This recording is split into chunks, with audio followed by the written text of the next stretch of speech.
শুভ সন্ধ্যা। আমি আপনার বন্ধু, লেখক, প্রশিক্ষক পল্লব কুমার মান্না, জীবন প্রবাহ ট্রেনিং সেন্টার থেকে আপনাদের সাথে আজকের কয়েক ঘন্টা একটি বিশেষ ট্রেনিং ক্লাসে আমরা সকলে মিলে আমাদের বিভিন্ন ধরনের সমস্যা এবং চ্যালেঞ্জগুলিকে সমাধানের দিকে নিয়ে যাব।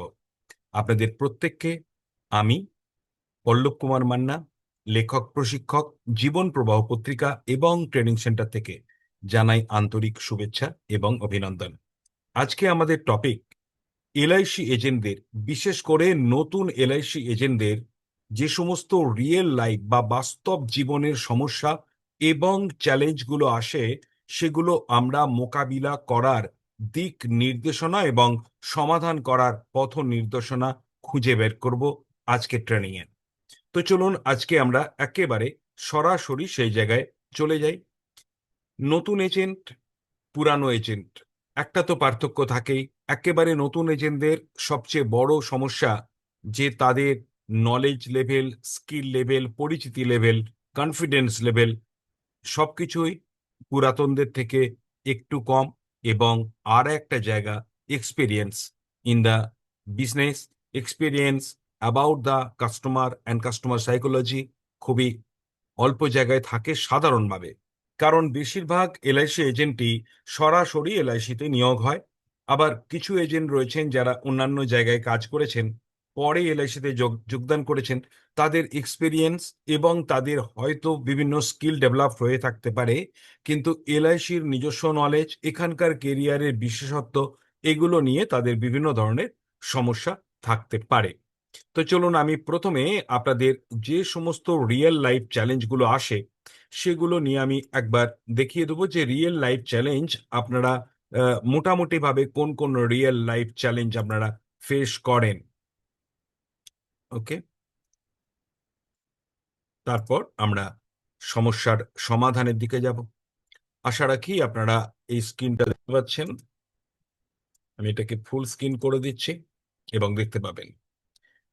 দেখুন, একটা তো অবশ্যই ল্যাক অফ প্রোডাক্ট ক্ল্যারিটি। আমি এগুলো গভীরে যাব না, জাস্ট অল্প অল্প করে বলবো যে এলআইসি পলিসি অন্যান্য অনেক প্রোডাক্টের থেকে আলাদা। কেন আলাদা? প্রথম কথা, যে এলআইসি পলিসিতে, জাস্ট 1 মিনিট,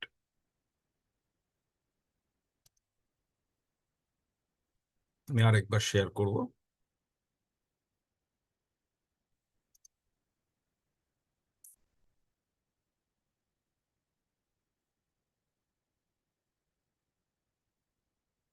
এলআইসি পলিসি বা এলআইসি প্রোডাক্ট অন্যান্য যে কোনো প্রোডাক্টের থেকে আলাদা। কেন আলাদা? প্রথম কথা, এটা সার্ভিস। দ্বিতীয় কথা, যে এটাতে আমরা কোনো প্রোডাক্ট কাস্টমারকে হাতে করে দেখাতে পাচ্ছি না বা ডেমো দেখাতে পাচ্ছি না। তৃতীয়ত, এটা ফাইন্যান্সিয়াল প্রোডাক্ট। ফাইন্যান্সিয়াল প্রোডাক্ট মানেই তার মধ্যে কিছু নিয়ম কানুন, জটিলতা ইত্যাদি থাকে। ফাইন্যান্সিয়াল প্রোডাক্ট হওয়ার জন্য মানুষ এই ব্যাপারে খুব সেন্টিমেন্টাল এবং খুব যাকে বলে সন্দেহপ্রবণ হয়। যে কোনো মানুষকে বিশ্বাস করতে পারেন না। আর তাছাড়াও এলআইসি প্রোডাক্টের আরেকটা বিশেষত্ব হলো যে এই প্রোডাক্টটা অনেক বছর ধরে কাস্টমারকে পেমেন্ট করে যেতে হয় এবং যে রিটার্নটা সেটা অনেক পরে পাওয়া যায়। তার ফলে একটা লং টার্ম বিশ্বাসযোগ্যতা, trust towards the LIC organisation, towards the agent, এটা কিন্তু খুবই দরকার হয়। তাই আমাদের এলআইসির পলিসি বিক্রয় করার যে চ্যালেঞ্জ নতুন এজেন্টরা ফিল করে, তার মধ্যে এলআইসি পলিসিকে কিভাবে উপস্থাপন করব, এলআইসির কথা বলবো কি করে, অ্যাপ্রোচ করব কি করে, এলআইসি পলিসিকে আমি মোটিভেট করব কি করে, এক্সপ্লেন করব কি করে যখন আমাকে এলআইসি পলিসির সঙ্গে অন্যান্য বিভিন্ন স্কিমের তুলনা করতে হবে।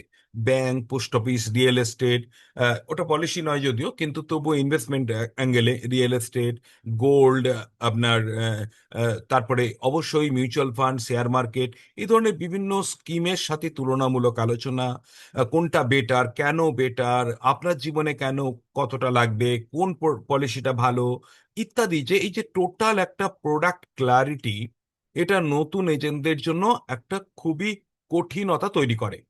তার ফলে এর একটা জায়গা অনেক এজেন্ট কি করে, একটা দুটো এলআইসি এজেন্ট, সরি, একটা দুটো এলআইসি পলিসিকে সে মোটামুটি একটা আত্মস্থ করে নেয় এবং সেই একটা দুটো পলিসি সে বিক্রি করতে থাকে। যদিও অবজেকশন যখন আসে, যখন কম্পারিজন আসে, তখন কিন্তু তার খুবই সমস্যা হয়। অনেক সময় এই প্রোডাক্ট ক্লারিটি না থাকার ফলে প্রোডাক্টের ভ্যালু, অর্থাৎ এলআইসি পলিসিটা এক্স্যাক্টলি কেন একটা মানুষ নেবে, তার সত্যি লাভ হবে না ক্ষতি হবে, তার জন্য এটা উপযুক্ত হলো কিনা, এই একটা সন্দেহ নিজের মনের মধ্যেও কিন্তু এজেন্টের থাকে। এর ফলে নতুন এজেন্টদের প্রায়ই এটা নিয়ে এক্সপ্লেন করতে তার স্ট্রাগল করতে হয়। এবং ক্লায়েন্ট যখন বড় কোশ্চেন করে, কঠিন কোশ্চেন করে, তখন আর বিশেষ করে বড় ক্লায়েন্ট, তাদের কাছে, মানে যারা আমরা এইচএনআই বলি, তাদের কাছে যেতে খুব অসুবিধা হয়। এরপরে যেটা সবচেয়ে বড় সমস্যা, সেটা কিন্তু fear of rejection and identity crisis, দুটো কিন্তু আলাদা। ফিয়ার অফ রিজেকশন, দেখুন, আমরা যখনই কোনো চাকরির কথা ভাবি, যখনই কোনো কাজের কথা ভাবি, আমি নতুন এজেন্টদের অ্যাঙ্গেলে বলছি, তখন কিন্তু আমরা ছোটবেলা থেকে এরকম প্রস্তুত থাকি না যে আমরা সেলস এর কাজ করব, মার্কেটিং এর কাজ করব। তার ফলে যখনই কোনো নতুন এজেন্ট সেলস এবং মার্কেটিং এবং অ্যাডভাইজারি জবে জয়েন করছে এলআইসিতে, তখন কিন্তু এজেন্টকে বুঝে নিতে হচ্ছে যে এটা একটা সেলস এর জব। যদিও পুরোপুরি এটা সেলস এর জব বলা যায় না, এটা আসলে একটা ফাইন্যান্সিয়াল অ্যাডভাইজিং এর কাজ। এটা হচ্ছে ফাইন্যান্সিয়াল, আপনাকে কনসালটেন্ট বলা যেতে পারে, আপনাকে ইন্স্যুরেন্স অ্যাডভাইজার বলা যেতে পারে। এবং শুধু এটা মুখের কথা না, অ্যাকচুয়ালি আপনার কাজটা কিন্তু শুধুমাত্র সেলসের কাজ নয়ও। কিন্তু যখন কোনো নতুন এজেন্ট জয়েন করছে, তখন তার মনে হচ্ছে যে এখানে তো আমার আলটিমেট প্র্যাকটিক্যালি আমাকে ফিল্ডে যেতে হচ্ছে। আমাকে প্রথম কথা হচ্ছে আমি কার কাছে যাব সেটা আমাকে খুঁজতে হচ্ছে। তারপরে অনেক কষ্ট করে যখন আমি গেলামও, তারপরে যখন আমি তার কাছে পৌঁছালাম, কি বলবো, আমি কি বলবো, এটা একটা বড় প্রবলেম। ধরুন আমি বললাম, বলার পরে আমি প্রেজেন্টেশন করলাম, তারপরও কিন্তু একটা রিজেকশন আসে। অনেক সময় শুরু করতে গেলে রিজেকশন চলে আসছে। অনেক সময় কিছুটা বলার পর কাস্টমার বলছে যে না না, আমার অনেক এলআইসি করা আছে, আমার এখন দরকার নেই। কিংবা বলছে আমার অন্য এজেন্টের কাছে তো করা আছে, আমি করলে তো আমাকে তার কাছেই করতে হবে। কিংবা বড়জোর বলছে যে ঠিক আছে, তুমি জয়েন করেছো, যে তোমার কাছে আমি পরে চিন্তা ভাবনা করব ইত্যাদি, বা আমার টাকা নেই, অনেক ধরনের রিজেকশন কিন্তু দিচ্ছে। আর এই রিজেকশন থেকে যেটা চলে আসে সেটা হলো, 1 মিনিট প্লিজ। ওকে, রিজেকশন থেকে আপনারা নিশ্চয়ই শুনতে পাচ্ছেন। যদি আমার কথা শুনতে না পান বা ভিডিও দেখতে না পান, অবশ্যই চ্যাট বক্সে লিখবেন। আশা রাখি শুনতেও পাচ্ছেন, দেখতেও পাচ্ছেন। তো চলুন, আমাকে হয়তো দেখতে পাচ্ছেন কিনা I do not know, because I am sharing, but you are seeing the ultimate, the white board or the matter I have share to you. দেখুন, এখানে এই যে আইডেন্টিটি ক্রাইসিস, এটা কিন্তু আপনারা যারা নতুন এজেন্ট আছেন বা নতুন এজেন্টদের লিডার আছেন, আপনারা জানেন যে আমি বিগত সপ্তাহে 2বার ক্লাস করেছি লিডারদের ওপর। এই যে identity crisis, it is a very big crisis. Identity ক্রাইসিসটা একটা খুব বড় ক্রাইসিস। কি হয়, এটা প্রথমেই যখন একজন এজেন্ট জয়েন করে, তখন তার মনে হয় যে আমার কাজটা কি, অর্থাৎ কাজটাতে আমার আইডেন্টিটি কি। মানে যেমন ধরা গেল কোন একজন অফিসে যখন কেউ জয়েন করছে চাকরি করার জন্য, তখন তার আইডেন্টিটি হলো সে হয়তো কোনো অফিস স্টাফ, কিংবা সে ক্লারিক্যাল হলেও ক্লারিক্যাল জব, কিংবা সে কোনো ম্যানেজারিয়াল জব পেলো। যদিও এগুলো পাওয়া খুব কঠিন এখনকার যুগে। কিন্তু সে তার পজিশনটা জানে যে আমি কোন পজিশনে কাজ করছি। তো এলআইসির এজেন্টও একটা পজিশন, অবশ্যই একটা বড় পজিশন। বাট এইখানে তার একটা আইডেন্টিটি ক্রাইসিস হতে থাকে যে অ্যাকচুয়ালি আমার কাজটা কি, আমার পদটা কি, আমি মানে সবই জানে, কিন্তু তবু একটা ক্রাইসিস হয়। আর এই ক্রাইসিসটা আরো বেড়ে যায়, আরো বেড়ে যায় যখন কোনো বন্ধু আত্মীয় বা সমাজের কেউ, এমনকি অচেনা ব্যক্তিকেও যখন অ্যাপ্রোচ করা হচ্ছে, তখন যখন সোসাইটাল যে মিসকনসেপশন বা সোসাইটাল যে স্টিগমা, নেগেটিভ চিন্তাভাবনা অনেকের থাকে এলআইসি এজেন্ট সম্পর্কে, সেটা যখন কাউকে বলছে যে তুমি আর কিছু পেলে না এলআইসি এজেন্সিতেই জয়েন করলে, তখন তার কনফিডেন্সও হারাচ্ছে এবং আইডেন্টিটি ক্রাইসিসে কিন্তু সে ভুগছে। আর তাছাড়াও একটা প্রবলেম থাকে যে একটা স্টেবল ইনকাম সোর্স যদি প্রথম থেকে না দেখতে পাচ্ছে। দেখুন, প্রথম থেকে দেখা কিন্তু স্বাভাবিক নয়, মানে প্রথমে স্টেবল ইনকাম হবে এটা মানে সম্ভবই নয়। মানে প্রায় সম্ভব না। হ্যাঁ, তবুও মানে এটা না পাওয়ার ফলে একটা আইডেন্টিটি ক্রাইসিস কিন্তু তার হয়ে যাচ্ছে। যাই হোক, এগুলো আমি প্রবলেম দেখাচ্ছি, সমাধানের দিকে এক্ষুনি আসবো। সমাধান আমরা তিনটে পার্টে দেখব। একটা হচ্ছে যে এই প্রবলেমগুলো সলভ করার জন্য একটা হচ্ছে কি শিখতে হবে, অর্থাৎ শেখার মধ্যে একটা মেন্টালি, মানে আমাকে মাইন্ডের দিক থেকে, মনের দিক থেকে কিছু শিখতে হবে। আবার আমাকে কিছু প্রশিক্ষণ নিতে হবে, ট্রেনিং, কোচিং নিতে হবে। এটা একটা দিক দেখব। আর একটা দিক দেখব কি করতে হবে, মানে প্র্যাকটিক্যালি আপনাকে কি করতে হবে। আর একটা দিক দেখব, সেটা হলো কোন কোন হ্যাবিট পরিবর্তন করতে হবে বা কোন কোন নতুন হ্যাবিট আপনাকে তৈরি করতে হবে। তিনটে দিক থেকে আমরা প্রবলেমগুলোকে দেখব। আর সেটার জন্যই কিন্তু আজকের ক্লাস। যদিও আমি একবার প্রবলেমগুলোকে ভেঙে দিচ্ছি, কারণ এই প্রবলেমগুলো আপনি জানেন, তবু আরেকবার জানাতে চাইছি যে প্রবলেমগুলো কতটা গভীর বা প্রবলেমগুলো কতটা হতে পারে। এবার হচ্ছে টাইম মিসম্যানেজমেন্ট। এটার মানে দেখুন, আমরা কিন্তু এলআইসির এজেন্সি যখন নিচ্ছে কেউ, তখন সে জানে যে আমার এখানে টাইম ম্যানেজমেন্ট একটা বড় সুবিধাজনক। এখানে আমি ওয়ার্ক লাইফ ব্যালেন্স পাচ্ছি, কারণ আমি এখানে আমার ইচ্ছা মতো স্বাধীনতা মতো কাজ করতে পারবো। আমার এখানে কোনো সেইভাবে বস নেই যে আমাকে মানে আগে বাড়ি চলে এলে কেউ মানে আমায় কারণ দেখাতে হবে, বা আমি কেন দেরিতে গেলাম তার কারণ দেখাতে হবে। এটা একটা মানে ফ্রিডম অফ টাইম, এটা নিয়েই কিন্তু এলআইসি এজেন্টরা জয়েন করে। কিন্তু তবুও মিসম্যানেজমেন্ট হয়ে যায়। কারণ একটা জিনিস মনে রাখতে হবে যে ফ্রিডম অফ টাইমটাকে যদি আমরা সম্পূর্ণ অপব্যবহার করি, তাহলে টাইম ম্যানেজমেন্ট ইটসেলফ একটা প্রবলেম হয়ে যায়। তো দেখুন, কারণ হচ্ছে যে এখানে যে টাইম লাগবে না তা তো নয়। এখানে কিছু বাড়ির কাজ আছে, মানে বাড়ির বলতে এলআইসির জন্য বাড়ির কাজ। তো দেখুন, একটা একটা এজেন্টের অ্যাকচুয়ালি চার ধরনের কাজ আছে, যদি সহজভাবে বলা যায়।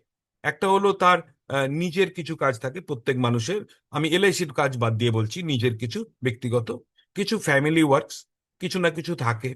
কিছু হচ্ছে তার এলআইসির অফিস জব, এবং কিছু হচ্ছে তার হচ্ছে এলআইসির ফিল্ড ওয়ার্ক।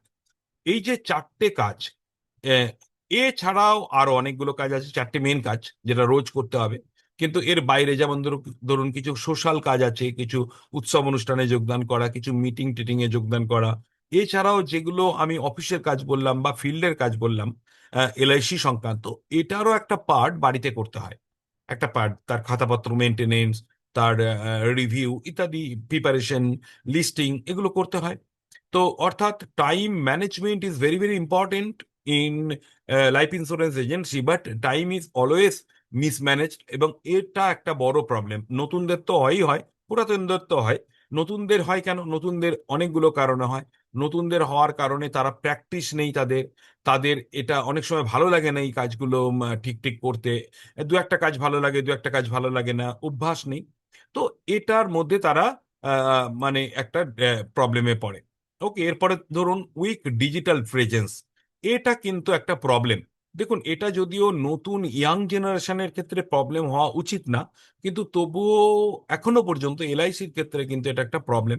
প্রথমত, আমরা যখন ডিজিটালি কোনো কাজ করি, যেমন ধরুন হোয়াটসঅ্যাপ, ফেসবুক, লিঙ্কডইন, ইনস্টাগ্রাম, বা আমরা কোনো ভিডিও মেকিং করছি, কোনো পোস্ট মেকিং করছি ক্যানভা অ্যাপের দ্বারা বা অ্যাডোবি এক্সপ্রেস দ্বারা বা ডিজাইনার দ্বারা, তখন কিন্তু সেটা আমাদের আমাদের বিজনেস বাড়াতে এবং আমাদের মার্কেটিং বাড়াতে সাহায্য করবে। বাট এই ডিজিটাল ডিজিটাল উপস্থিতিটা, এটা কিন্তু এখনো পর্যন্ত এজেন্টদের তেমন ভাবে হয়নি। তার ফলে একটা বড় কম্পিটিশনে তারা কিন্তু পড়ে যায়। যেখানে এলআইসি এজেন্টরা ডিজিটালি উইক, সেখানে কিন্তু প্রাইভেট ইন্স্যুরেন্স কোম্পানির এজেন্টরা অনেক বেশি স্ট্রং। সেখানে কিন্তু মিউচুয়াল ফান্ডের যারা ব্রোকার বা অ্যাডভাইজার, তারা কিন্তু অনেক স্ট্রং। এর ফলে একটা প্রবলেম হয়। এছাড়া হচ্ছে যে ট্রানজাকশনাল সেলিং। ট্রানজাকশনাল সেলিং মানে কি? দেখুন, সেলিং তো আমাদের করতেই হয়, কিন্তু এখানে একটা ট্রানজাকশনাল সেলিং আর নর্মাল সেলিং এর মধ্যে পার্থক্য করি। ধরুন, আপনি ট্রেনে বাসে যাচ্ছেন, আপনি দেখবেন যে হয়তো আপনি ট্রেন থেকে নামলেন, নেমে আপনি একটা প্ল্যাটফর্মে নামলেন, নেমে সেখানে আপনি একটা স্টল থেকে এক বোতল জল কিনলেন, আবার ট্রেনে উঠে গেলেন। এটা কি? এখানে কিন্তু ওই ব্যক্তিকে জীবনে হয়তো আর কোনোদিনই আপনি নাও দেখতে পারেন। তার মানে ওয়ান টাইম সেলিং উনি করলেন, আর ওয়ান টাইম পারচেস আপনি করলেন। কিন্তু আমাদের এখানে ট্রানজাকশনাল সেলিং। ট্রানজাকশনাল সেলিং মানে, দেখুন, একটা কাস্টমারের সাথে রিলেশন বিল্ড আপ করতে হয়, তার সঙ্গে ট্রাস্ট বিল্ড আপ করতে হয়, ব্র্যান্ডিং করতে হয়। এছাড়াও তাকে কিন্তু একবার অ্যাপয়েন্টমেন্ট নিয়েই, তার কাছে গিয়ে বসলেই যে পলিসি হয়ে যাবে, এমন নয়। তারপরে ক্লোজিং অফ সেল, এটাতে ফোকাস দিতে হবে। এবং ক্লোজিং এর জন্য অনেক সময় একাধিকবার একাধিকবার কাস্টমারের কাছে কিন্তু পৌঁছাতে হবে, অর্থাৎ রিভিউ একটা বড় প্রবলেম। এবং আরেকটা হচ্ছে যে আফটার সেল এনগেজমেন্ট, এটা কিন্তু একটা বিরাট সমস্যা হয়ে দাঁড়ায় অনেক এজেন্টের কাছে, অনেক এজেন্টের কাছে। তো এগুলো ছাড়াও আর যে যে প্রবলেমগুলো হয় সেগুলো আমি বলবো আপনাদেরকে, জাস্ট আমি এখনই বলছি।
Welcome everybody.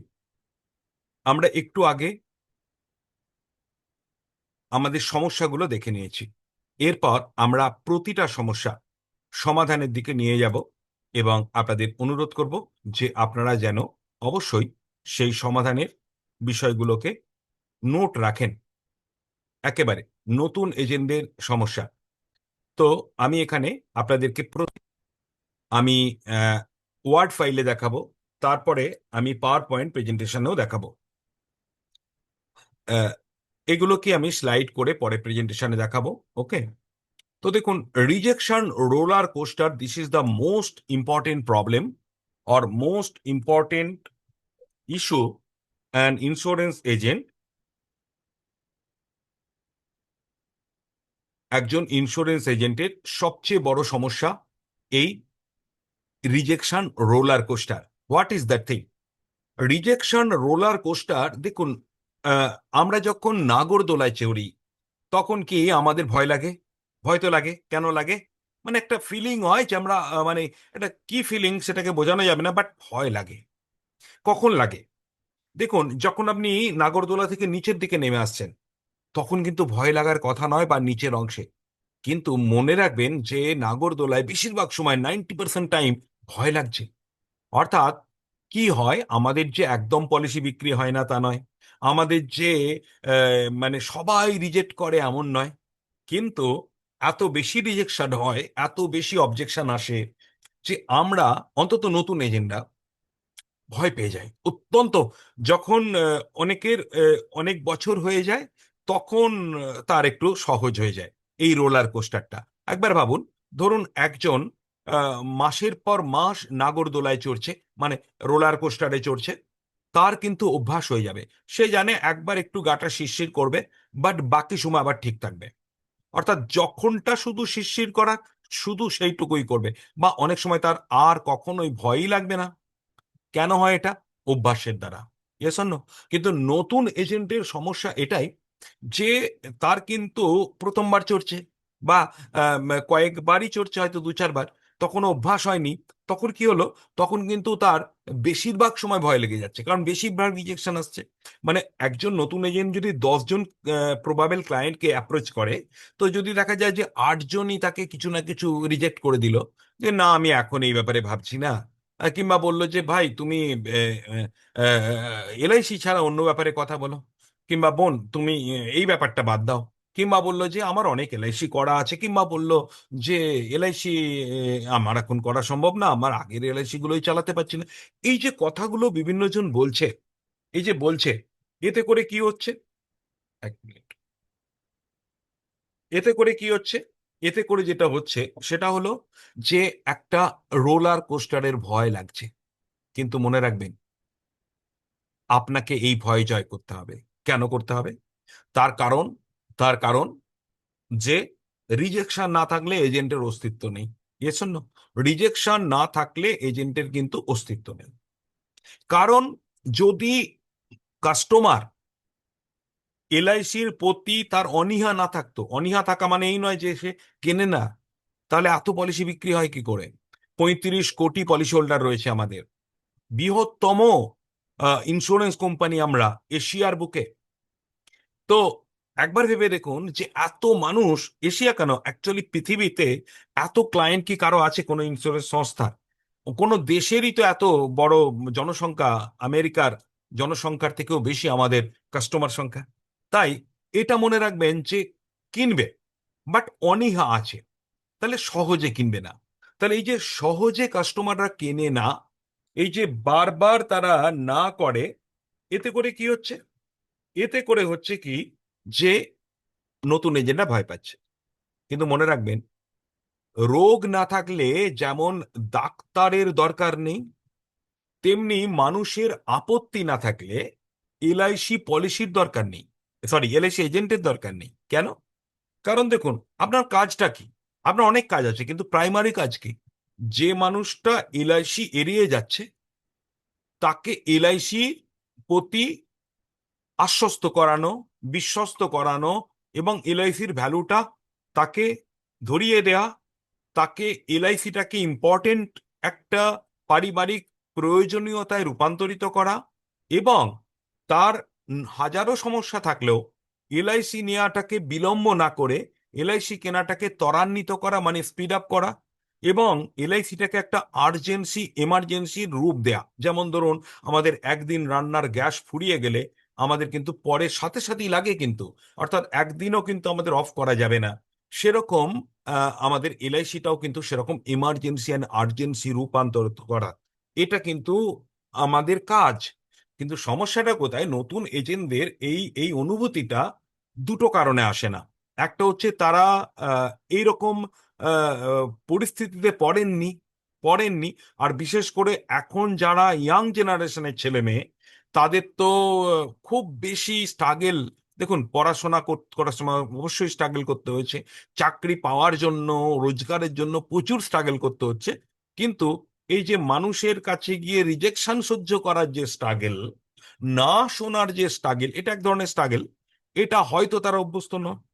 কিন্তু আপনি যদি বলেন এটা কি খারাপ জিনিস, না, আদৌ খারাপ জিনিস না।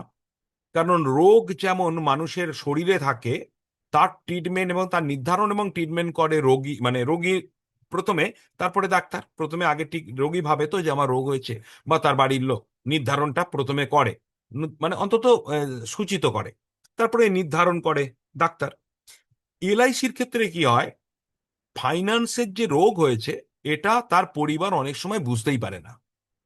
তার ফলে এখানে ডাক্তারকে নিজে এলআইসির ঘরে গিয়ে, মানে কাস্টমারের ঘরে গিয়ে বোঝাতে হচ্ছে যে আপনার রোগ আছে। প্রতিটা পরিবারের রোগ আছে, রোগ বলবো না, বলতে পারি যে এটা একটা সিমটম, যে সঞ্চয় না করা। যদি সঞ্চয় না করাটাকে রোগ বলেন তো রোগ, বিমার প্রোটেকশন না নেওয়াটাকে যদি রোগ বলেন তো রোগ, যদি কেউ মনে করে আমি একটা দুটো পলিসি কিনেছি মানে আমি প্রোটেক্টেড হয়ে গেছি, এটা যদি রোগ বলেন তো রোগ, অবশ্যই রোগ। তাহলে এই ফাইন্যান্সিয়াল ডিজিজটা যে মানুষের আছে, এইটা সূচনাটাও আপনি দিচ্ছেন একজন এজেন্ট হিসাবে। তারপরে এক্স্যাক্টলি রোগটা নির্ধারণ করছেন আপনি, যে কোনটা প্রয়োজন তার, হ্যাঁ, এবং তার মানে কোন ধরনের গ্যাপ আছে, যে তার সমস্যাটা কোথায়, ছেলে মেয়ের জন্য দরকার নাকি নিজের জন্য দরকার, এই যে ব্যাপারটা কে করছে? আপনি। এবং তারপর তাকে তার জন্য উপযুক্ত পলিসি দেখাচ্ছেন, প্রেজেন্টেশন, এই জায়গা পর্যন্ত আপনি সেলিং করছেন, প্রেজেন্টেশন করছেন, অ্যাডভাইজারি করছেন। তারপর তাকে আবার মোটিভেট করতে হচ্ছে, কারণ সে বলছে ঠিক আছে আমি নেব, কিন্তু এখন নেব না।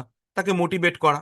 এবার এলআইসিটাকে ভালো প্রমাণ করলেন, কিন্তু আর্জেন্ট প্রমাণ করা, যে এখনই নিতে হবে, পরে নিলে পরে নেবেন বললে হয়তো আপনি নিতেই পারবেন না। আর এটা যেমন গ্যাস যেমন আমাদের রান্নার জন্য দরকার, আমাদের জল খাদ্য যেমন আমাদের শরীরের জন্য ইমার্জেন্সি, চিকিৎসা যেমন একজন রোগীর জন্য ইমার্জেন্সি, তাকে ফেলে রাখা যায় না, তার হসপিটালে ভর্তি করলে তার টাকা জোগাড় করতে হয়, তেমনি এলআইসিও পলিসি করার জন্য টাকা জোগাড় করতে হয়। এই জায়গাটা শিখতে একটা নতুন এজেন্টের যথেষ্ট সময় লাগে। কিন্তু মনে রাখবেন, আপনি যত তাড়াতাড়ি শিখে যাবেন, তত আপনার কাজটাকে ভালো লাগবে, তত আপনি কাজে উন্নয়ন করবেন। তাই এখানে যারা নতুন এজেন্ট আছেন, তাদের জন্য আমি উদ্দেশ্যে এটা বললাম। আর মনে রাখবেন, no today is yes tomorrow. যেটা আজ না বলছে, আগামীকাল অন্তত হ্যাঁ বলবে। তার জন্য আপনাকে একটা লেগেও থাকতে হবে, অর্থাৎ হাল ছাড়লে চলবে না। তাহলে আপনাকে এই জায়গায় কি কি হ্যাবিট হ্যাবিট তৈরি করতে হবে। দেখুন, আপনার প্রত্যেকটা এফর্ট, প্রত্যেকটা প্রচেষ্টাকে আপনি সেলিব্রেট করুন। এর মানে কি, ধরুন আপনি 10টা মিট করলেন, 10টা ব্যক্তিকে মিট করলেন বা ফোন করলেন, আপনার 8জন না বলে দিয়েছে। তো এখানে আপনাকে কি সেলিব্রেট করতে হবে? ধরুন 10জনই না বলেছে, তাহলে সেলিব্রেট কি করবেন? সেলিব্রেট করবেন আপনার প্রচেষ্টাটাকে, যে হ্যাঁ, আমি পারছি। অনেকে তো ফোনই করতে পারে না, অনেকে তো লোককে বলতেই পারে না। আবার আমি যে ফোন করছি বলছি, এটা কিন্তু তার ভালোর জন্য, সে বুঝছে না, বা আমি ভালো করে বোঝাতে পারছি না, হতে পারে, বাট আমি আমার প্রচেষ্টাটাকে সেলিব্রেট করব। এবং এই প্রচেষ্টাটাকে শুধু এজেন্ট সেলিব্রেট করবে না, এই প্রচেষ্টাটাকে তার লিডারও যেন সেলিব্রেট করে। এবার শুধুমাত্র আমরা যেন রেজাল্টের দিকে তাকিয়ে না থাকি, আমরা সেলিব্রেট এফর্টটাকে করব। এই একটা হ্যাবিট চেঞ্জ তৈরি করুন। আর এর জন্য আমাদের ভগবত গীতায় লেখা রয়েছে একটা কথা, সেটা হচ্ছে যে তুমি ফলাফলের দিকে তাকিও না, তুমি কাজ করে যাও, কাজের দিকে তাকো। তাহলে আপনার কোন কাজ ভুল হচ্ছে? এমনও তো হতে পারে যে আপনি যাদের নাম জোগাড় করেছেন, তার মধ্যে বেশিরভাগ নাম কোয়ালিফাইড নয়। কোয়ালিফাইড বলতে পড়াশোনার কোয়ালিফিকেশন না। আমাদের এলআইসির একটা কোয়ালিফাইং ফর্মুলা আছে, যে তার কিছু কিছু কোয়ালিটি আছে, যে এই এই থাকলে আমার তার তার কাছে অ্যাপ্রোচ করলে ভালো হয়। তো সেই কোয়ালিফাইড নয় হতে পারে, অথবা তার সঙ্গে আপনার রিলেশন নেই, অথবা রিলেশন তৈরি করতে পারেননি, অথবা আপনার র্যাপও তৈরি, অথবা ট্রাস্ট তৈরি করতে পারেননি, হতে পারে। তো এগুলো আমি পরে পরে আবার বিভিন্ন অন্য জায়গায় বলবো। তো আমরা এটা মাথায় রাখবো, যারা এখনো পর্যন্ত এই অংশ পর্যন্ত, রিজেকশন রোলার কোস্টার পর্যন্ত এখনো পর্যন্ত এনজয় করলেন, যাদের মনে হলো যে yes sir, this is correct, তারা ওয়াই লিখুন চ্যাট বক্সে, কাইন্ডলি ওয়াই লিখুন। আমি জানি না, অনেকে অ্যাকচুয়ালি ঢুকতে পারছিলেন না 9:45 থেকে। হুম, আমি সরি ফর দ্যাট। অ্যাকচুয়ালি আমি গ্রুপে লিঙ্কটা কিন্তু দিয়েছিলাম শুধুমাত্র একবারই, তারপরে এখন এখন দিলাম। ওকে, ধন্যবাদ। এরপরে চলুন, আমরা কি বলেছি, যে কোনো প্রবলেমকে আমরা কিন্তু তিনটে দিক থেকে শিখবো। একটা হচ্ছে হ্যাবিট কি পরিবর্তন করতে হবে, একটা হ্যাবিট পরিবর্তন করুন না, একটা অনলি। আপনি প্রচেষ্টাকে সেলিব্রেট করুন। ধন্যবাদ যারা চ্যাট বক্সে লিখছেন ওয়াই, তাদেরকে ধন্যবাদ। আমি সবসময় নামটা হয়তো পড়তে পারবো না, তবু এখন পড়ছি: অসীম বাবু, অসীম ঘোষ, পিন্টু চৌধুরী, সীনন্দা আদক, পি দাস, অমর দাস, বাপন নন্দী, কৌশিক মণ্ডল, ওপো, উনি নাম লেখেননি, কৌশিক নস্কর, অসিত কুমার রায়, শ্যামসাং, বর্ণালী, ফাজা, ইন্দ্রনীল ঘোষ, নোকিয়া, গৌর দেবনাথ, সঞ্জীব কবিরাজ, সুভাষিস চট্টোপাধ্যায়, কুমকুম ঘোষ, গুরুদাস পাল, অরুণ কুমার দাস, সমর। ধন্যবাদ। আরো আপনারা লিখতে থাকুন, আমার চলতে থাকুক। তাহলে আমরা হ্যাবিট কি চেঞ্জ করবো? একটাই, দেখুন, অনেক অনেক বলবো না, অনেক করলে পারবেনও না। শিখবো কি? শিখবো সেলসের সাইকোলজি, আর অবশ্যই অবজেকশন হ্যান্ডেলিং। এটাকে আমি একটু চেঞ্জ করে বলবো, রিজেকশন আর অবজেকশন হ্যান্ডেলিং। এই দুটো। দেখুন, সমস্যাটা কোথায় জানেন? আপনি যদি বলেন যে স্যার, প্রথমেই তোমার অ্যাপ্রোচ শেখা দরকার, অবশ্যই অ্যাপ্রোচ শেখা দরকার, কিন্তু আপনার যখন মন ভেঙে যাচ্ছে, মন যখন ভেঙে যাচ্ছে, তখন তো আপনি অ্যাপ্রোচ করছেন, অ্যাপ্রোচ করার পরও মন ভেঙে যাচ্ছে, তাহলে অ্যাপ্রোচটা এখনই চেঞ্জ অতটা করতে হয়তো পারবেন না। শিখুন, শিখুন, অবশ্যই অ্যাপ্রোচ শিখতেই হবে আমাদের, কিন্তু আপাতভাবে রিজেকশন হ্যান্ডেলিং করা শিখতে হবে, বা রিজেকশন আসছে কেন সেটাকে, সেটা অর্থাৎ রিজেকশন লেসেন করা শিখতে হবে, যেন আমার রিজেকশন কম হয়। তার সঙ্গে অবজেকশন হ্যান্ডেলিং আর সেলস সাইকোলজি, এটা একটা জটিল জিনিস। এটা শিখতে গেলে আমি আপনাকে বলবো, সেলস সাইকোলজি যদি এখন নাও শেখেন, কাস্টমার সাইকোলজিটা শিখুন। যে কাস্টমার, তিনি আপনাকে কেন বললেন এই কথাটা, সত্যিই কি তার এলআইসি দরকার নেই, নাকি আপনার উপর আস্থা নেই, নাকি আপনাকে সহজে অ্যাভয়েড করা যাচ্ছে? এক্স্যাক্টলি কাস্টমার সাইকোলজি শিখুন, সেলস সাইকোলজি শিখুন। সেলস সাইকোলজি কিন্তু অভিজ্ঞতা দ্বারা শিখতে পারবেন, কিছু কিছু আমাদের বিভিন্ন ট্রেনিং থেকে শিখতে পারবেন।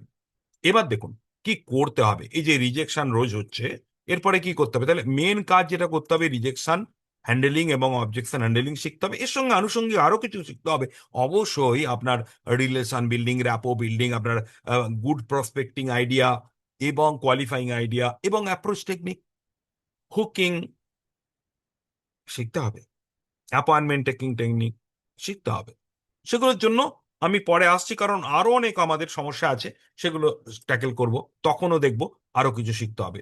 তো দেখুন, এখন ট্র্যাক রিজেকশনস কি করতে হবে বাড়িতে আপনাকে। দেখুন, প্রথম যেটা করতে হবে, আপনি যে রিজেক্টেড হচ্ছেন এগুলোকে ট্র্যাকিং করুন, মানে লিস্টিং করুন। যে এইভাবে করুন অন্তত, যে আচ্ছা, আপনাকে কোন টাইপের মানুষ রিজেকশন করছে, কোথায় কথা বললে রিজেকশন করছে, এবং কি বলে রিজেকশন করছে। নোট রাখুন প্লিজ, তিনটে কথা। কোন ধরনের মানুষ রিজেক্ট করছে, এটা একটা কলাম করবেন। কোথায় রিজেকশন করছে, কোথায়। আর একটা হচ্ছে কি বলে রিজেকশন করছে। এবং এগুলো কয়েকটা লেখার পর আপনি আপনার লিডারের সাথে বসুন, তার অভিজ্ঞতা আছে, সে আপনাকে আইডিয়া দেবে, অথবা আপনার ট্রেনার বা কোচের সাথে বসুন। কিন্তু ট্র্যাকিং আপনাকে করতে হবে। এবং পাশে আরেকটা ঘর রাখুন, যে যে আপনাকে রিজেক্ট করলো তাকে আপনি দ্বিতীয় বা তৃতীয়বার যখন আপনি কথা বললেন, কোন সময় আবার তাকে আপনি পজিটিভ করতে পারলেন। পজিটিভ, অন্তত পজিটিভ করা কোন সময় করতে পারলেন, সেটাও কিন্তু পাশে একটা কলম রাখুন, চারটে কলম। আচ্ছা, এবার বললাম কাকে মানে কি, কাকে মানে নাম না, কোন ধরনের কাস্টমার, মানে আপনার চেনা না অচেনা, আপনার রিলেটিভ, ফ্রেন্ড, নেবার্স, না না একটু বাইরের লোক, আপনার সঙ্গে রিলেশন আছে কি নেই, এইটুকু ছোট ছোট করে লিখুন। যেমন ধরুন, আপনি লিখতে পারেন ফ্রেন্ড, গুড রিলেশন, ব্যাস। কিংবা হাফ নোন বা unknown, no relation, no connection লিখলেন। এই হলো সেই ব্যক্তিটা। এরপরে আপনাকে কি বলতে বলেছি, কোথায় রিজেকশন পেলেন। কোথায় মানে এখানে দু তিনটে ওয়ার্ড লিখতে হবে। যেমন টেলিফোনে রিজেকশন পেয়েছি, কিংবা আমি মিটিং এ রিজেকশন পেয়েছি, সাক্ষাৎ করে।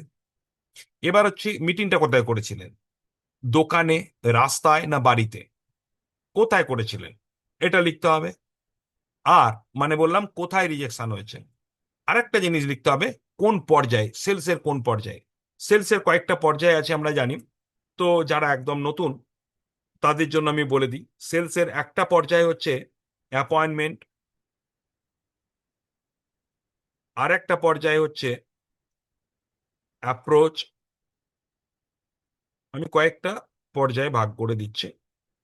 তারপরের পর্যায়ে হচ্ছে যে আপনার নিড অ্যারাউজাল, অর্থাৎ যেখানে নিড তৈরি করবেন তার, বা নিড দেখাবেন। তারপরে পর্যায়ে হচ্ছে প্রেজেন্টেশন, যেখানে আপনি পলিসি বা কনসেপ্ট কনসেপ্ট প্রেজেন্টেশন করবেন, তারপরে পলিসি প্রেজেন্টেশন করবেন। তারপরে হচ্ছে objection or doubt clearance, doubt clearance. তারপর হচ্ছে ক্লোজ টাইম মোটিভেশন, ক্লোজ করানোর জন্য আপনাকে একবার মোটিভেট করতে হবে। এই অবজেকশন অথবা ডাউট অথবা কোশ্চেন, তার কোনো কোশ্চেন থাকতে পারে, তো এগুলো ক্লিয়ার করলেন। আর ক্লোজ টাইম মোটিভেশনের পরে এরপর হচ্ছে ক্লোজ, ক্লোজ অফ সেল। এই এতগুলো পর্যায়ে করে তো আমরা বিক্রি করি। এই ক্লোজ অফ সেল মানে এখানে প্রপোজাল ফিল আপ এবং মানি আমরা নেব, ওকে, এবং ডকুমেন্ট নেব। তো এই যে জায়গাটা, এই এই যে জায়গাগুলোর মধ্যে কোন জায়গায় কোন কানে আপনার রিজেকশনটা আসছে, এটা নোট করো। এবার কি বলছিলাম, track rejection, refine pitch. Refine pitch মানে, সরি, আপনি যে কথা বলছেন সেই কথাটাকে আপনাকে রিফাইন করতে হবে। কি বললাম? কথাটাকে আপনাকে রিফাইন করতে হবে। এখন হ্যান্ড রেজ করলেও আমি কিন্তু এখন প্রশ্ন নিতে পারবো কি, আই ডু নট নো। এখন হ্যান্ড রেজ করবেন না কাইন্ডলি, পরে যদি কোশ্চেন নিই তখন করবেন। ওকে, দেখুন এই যে পিচ, মনে রাখতে হবে যে আমাদের এই প্রফেশনটা মূলত একটা গুড কমিউনিকেশনের প্রফেশন, তাই তাই না? মানে আপনি রিলেশন বানাচ্ছেন, আপনি ফোন করছেন, আপনি প্রেজেন্টেশন করছেন, সব সময় কিন্তু আপনার সুন্দর কথোপকথন বিদ্যা দরকার। তো এই যে পিচ, পিচ বলাটা ঠিক না, কমিউনিকেশনটাকে রিফাইন করতে হবে। তাহলে ওয়ার্ড গুলো আগে পরে করে দেবেন না, ওয়ার্ড গুলোর মধ্যে কিছু ট্রিক চাই, কিছু কায়দা চাই। যেমন ধরুন এই অ্যাপ্রোচ, অ্যাপ্রোচে আমরা ডিরেক্ট ব্লান্ট অ্যাপ্রোচ করে ফেলি, তাতে করে কাস্টমারের মনে হয় যে এজেন্ট হলো পুশি সেলসম্যান। অর্থাৎ এজেন্টকে মনে হয় যে ও আমার পলিসি করেই ছাড়বে, এসছে তার জন্য আপনাকে আটকাচ্ছে।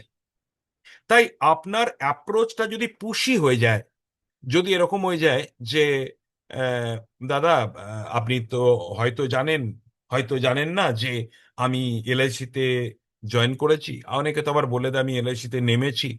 প্রথম কথা, নেমেছি তো বলবেনই না, জয়েন করেছিও বলতে পারেন। তবে সেক্ষেত্রে আপনি কিভাবে অ্যাপ্রোচটা করছেন দেখুন। এরপরে অনেক সময় দেখা যায় তখন বলা হয় যে আপনি তো ইতিমধ্যে হয়তো এলআইসি পলিসি আপনার আছে, তো আমি যেহেতু জয়েন করেছি, হ্যাঁ, এটা আমার মানে একটা প্রফেশন আকারে নিয়েছি, তাহলে একদিন আমি আপনার বাড়িতে যাব, আর আপনার বা বৌদির বা বাচ্চার জন্য বিভিন্ন ভালো ভালো পলিসি এসছে, তো সেগুলো একটু দেখাতাম আর কি। এই যে অ্যাপ্রোচ করলেন, এটা flat, bland and very common approach. এবং এখানে রিজেকশনের চান্স প্রচুর প্রচুর প্রচুর বেশি। কারণ এখানে কাস্টমার ভেবেই নিচ্ছে যে তুমি জয়েন করেছো, তুমি সেলিং করার জন্য আমার কাছে আসছো। তাহলে এই অ্যাপ্রোচের ল্যাঙ্গুয়েজ তো পাল্টাতে হবে। কি পাল্টাতে হবে? মনে রাখতে হবে এআইডি ফর্মুলা অ্যাপ্রোচে ব্যবহার করতে হয়। দেখুন আমি আর গভীরে যাব না, কারণ আজকের ট্রেনিং এইসব ফর্মুলা শেখানোর জন্য না। তবুও বলে রাখি একটু, যে এ, এ মানে হচ্ছে অ্যাট্রাকশন। আমার কথার মধ্যে কিছু নতুনত্ব থাকতে হবে যেটা অন্য এজেন্ট বলে না, ইউনিকনেস, নতুনত্ব থাকতে হবে। আর তার তার জন্য ইন্টারেস্ট কিছু থাকতে হবে। ইন্টারেস্ট মানে কিন্তু আগ্রহ, আগ্রহ বলা যেতে পারে, বা স্বার্থ বলা যেতে পারে আরো ভালোভাবে, যে আমি তার কিছু স্বার্থ পূরণ করার জন্য তার কাছে যাচ্ছি। যদি বলেন আমি তার কি স্বার্থ পূরণ করব, দেখুন অনেক কিছু আছে, আপনার ভ্যালুয়েশন, আপনার অনেক কিছু আছে যেটা তাকে দিতে পারেন।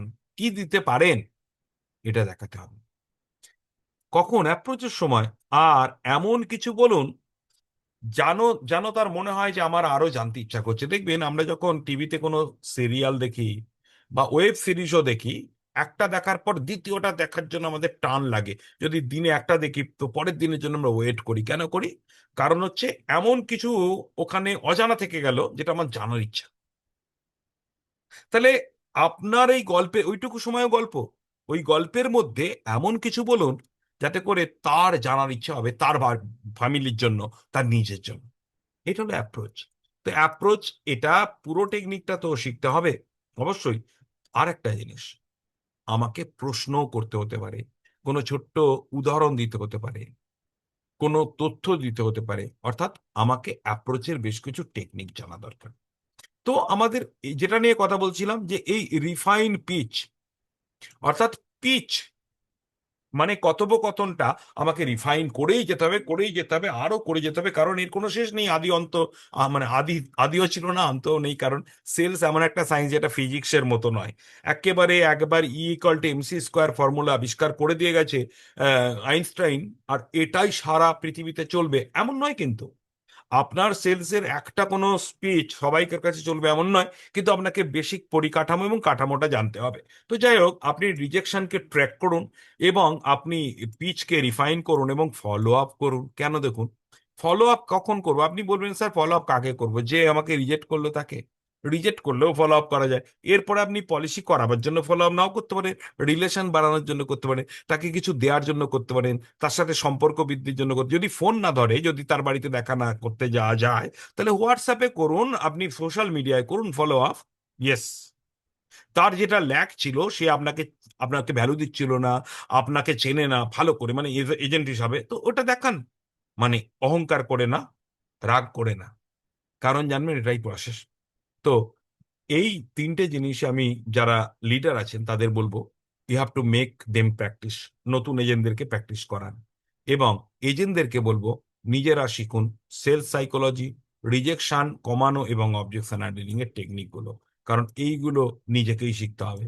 এইগুলোতে আপনার ডিও আপনাকে হেল্প করবে, বা আপনার সিএলএ আপনাকে হেল্প করবে। তো চলুন এরপরে ফলো আপ নাইট মেয়ার, এই যে একটু আগে বললাম ফলো আপ। তো ফলো আপ করতে গিয়েও তো আমাদের এজেন্ট বন্ধুদের অনেক সমস্যা থাকে, তাই কি না? সমস্যা থাকে যে আহ, আমি এত লোকের সাথে কথা বললাম, শুনতেই চাইলো না, আবার যে শুনলো, কথা বললো, অনেকক্ষণ আলোচনা হলো, সেও পলিসি করলো না। এরপর আমি বারবার বারবার কত ফোন করবো, নাইট মেয়ার কেন, এটা দুঃস্বপ্ন কেন হয়ে যায়? সমস্যাটা কোথায় হয় জানেন?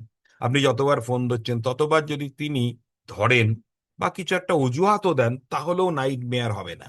কিন্তু সমস্যাটা কোথায়? এরপর থেকে ফোন ধরছেন না, কিছুদিন দু একবার পরে হয়তো কেটে দিচ্ছে, তখন কিন্তু আপনার অন্য নতুন লোককেও ফোন করতে ভয় লাগছে, নতুন ফলো আপ করতেও ভয় লাগছে। আপনার মনের মধ্যে একটা দুঃস্বপ্ন ঢুকে গেছে যে এটা কি আমার করা ঠিক হচ্ছে, বারবার বারবার তাকে তাগাদা করা। দেখুন, আপনি আগে মন থেকে ঠিক করে নিন, আপনি তাগাদা মারছেন নাকি তাকে ধীরে ধীরে ধীরে ধীরে মোটিভেট করার চেষ্টা করছেন। তাই আপনাকে এটা মাথায় রাখতে হবে, সিস্টেমাইজ টু প্রায়োরিটাইজ। এটা মাথায় রাখতে হবে যে, আচ্ছা আমি এটা পরে বলে দিচ্ছি, এটা মাথায় রাখতে হবে যে আপনি কিন্তু তাকে ধীরে ধীরে মোটিভেট করছেন। কিন্তু এখানে হেডারটাই কি দিয়েছি, সিস্টেমাইজ টু প্রায়োরিটাইজ। এর মানে কি, যে ফলো আপের একটা রুলস আছে। আপনি সবাইকে একসাথে তাগাদা করবেন না। আপনি ওই যে ট্র্যাক করলেন যে কে কিভাবে রিজেক্ট করলো, আপনি বুঝতে পারবেন এদের মধ্যে কাদের সম্ভাবনা বেশি, আর কারা পলিসি করলে আমার বেশি কালেকশন আসবে।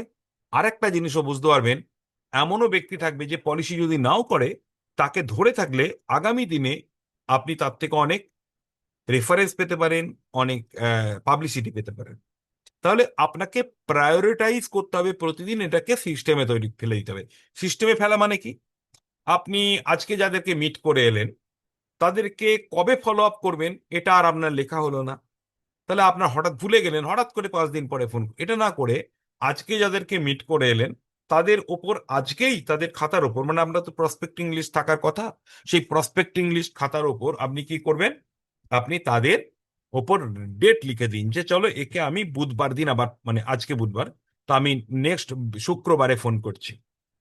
এবার কিছুটা কথা ওনাকে আগে বলেও আসতে পারেন যে স্যার আপনাকে আমি, আপনি যদি ভুলেও যান, সেও তো বলবে যে না ঠিক আছে, আপনি হয়তো বললেন যে ঠিক আছে আপনার সঙ্গে আমি 2 দিন পরে ফোনে কথা বলে নিচ্ছি, সে বললো না না তোমায় ফোন করতে হবে না, আমি করবো। তবুও আপনি বলতে পারেন যে স্যার অবশ্যই আপনি করবেন, কিন্তু আপনি অত্যন্ত ব্যস্ত, তাই আপনি যদি শুক্রবারের মধ্যে ফোন করেন ভালো, না হলে আমি শুক্রবার দিন সন্ধ্যাবেলা আপনাকে ফোন করে নিচ্ছি। তাহলে আপনি এখানে এসে নোট করুন, এবং আগে পরে করুন যে কাকে আগে করবেন কাকে পরে করবেন, এবং ওর একটা লিস্টিং থাকবে যে আমার ফলো আপ লিস্ট। তাহলে হ্যাবিট কি, replace procrastination with 2 daily follow আপস। দেখুন, এটা একদম সহজ কথা বলেছি নতুনদের জন্য, যে প্রতিদিন আপনি অভ্যাস করে নিন যে আমি দুজনকে অন্তত ফলো আপ করবো, দুজনকে, বেশি না।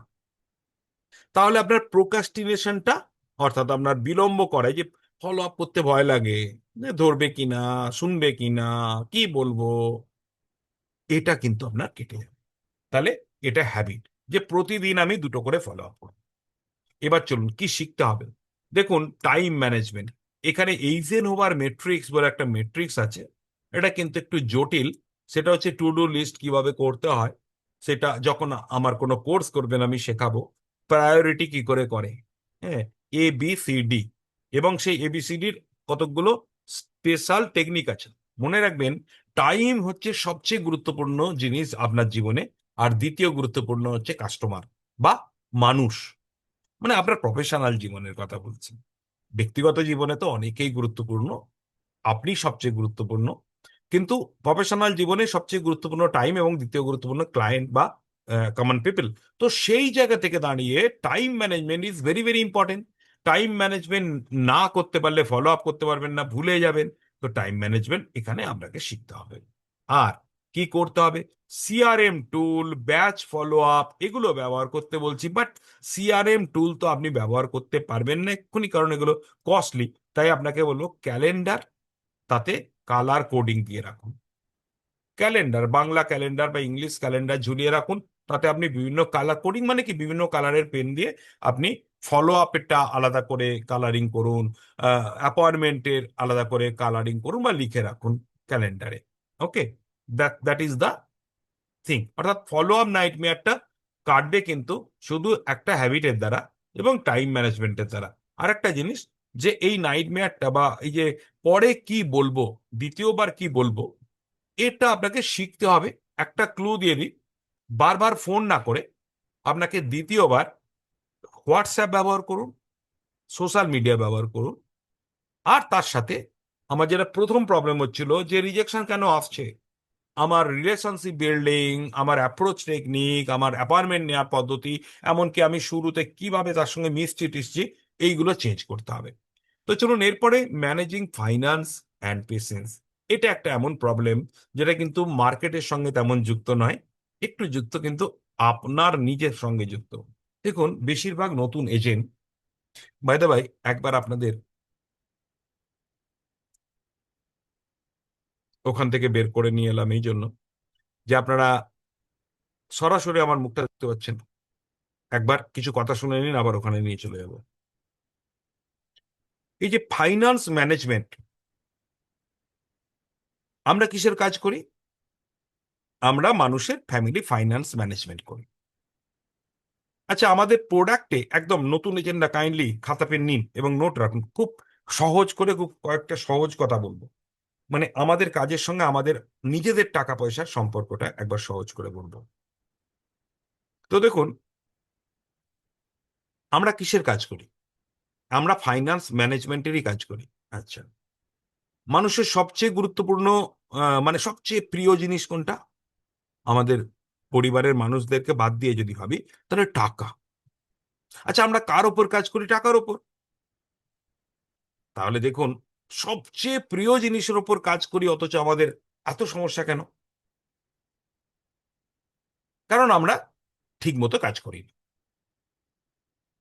আরেকটা কারণ, যে মার্কেটে 100% রেজাল্ট বলে কিছু আসে না, কিন্তু বেশি আসতে পারতো।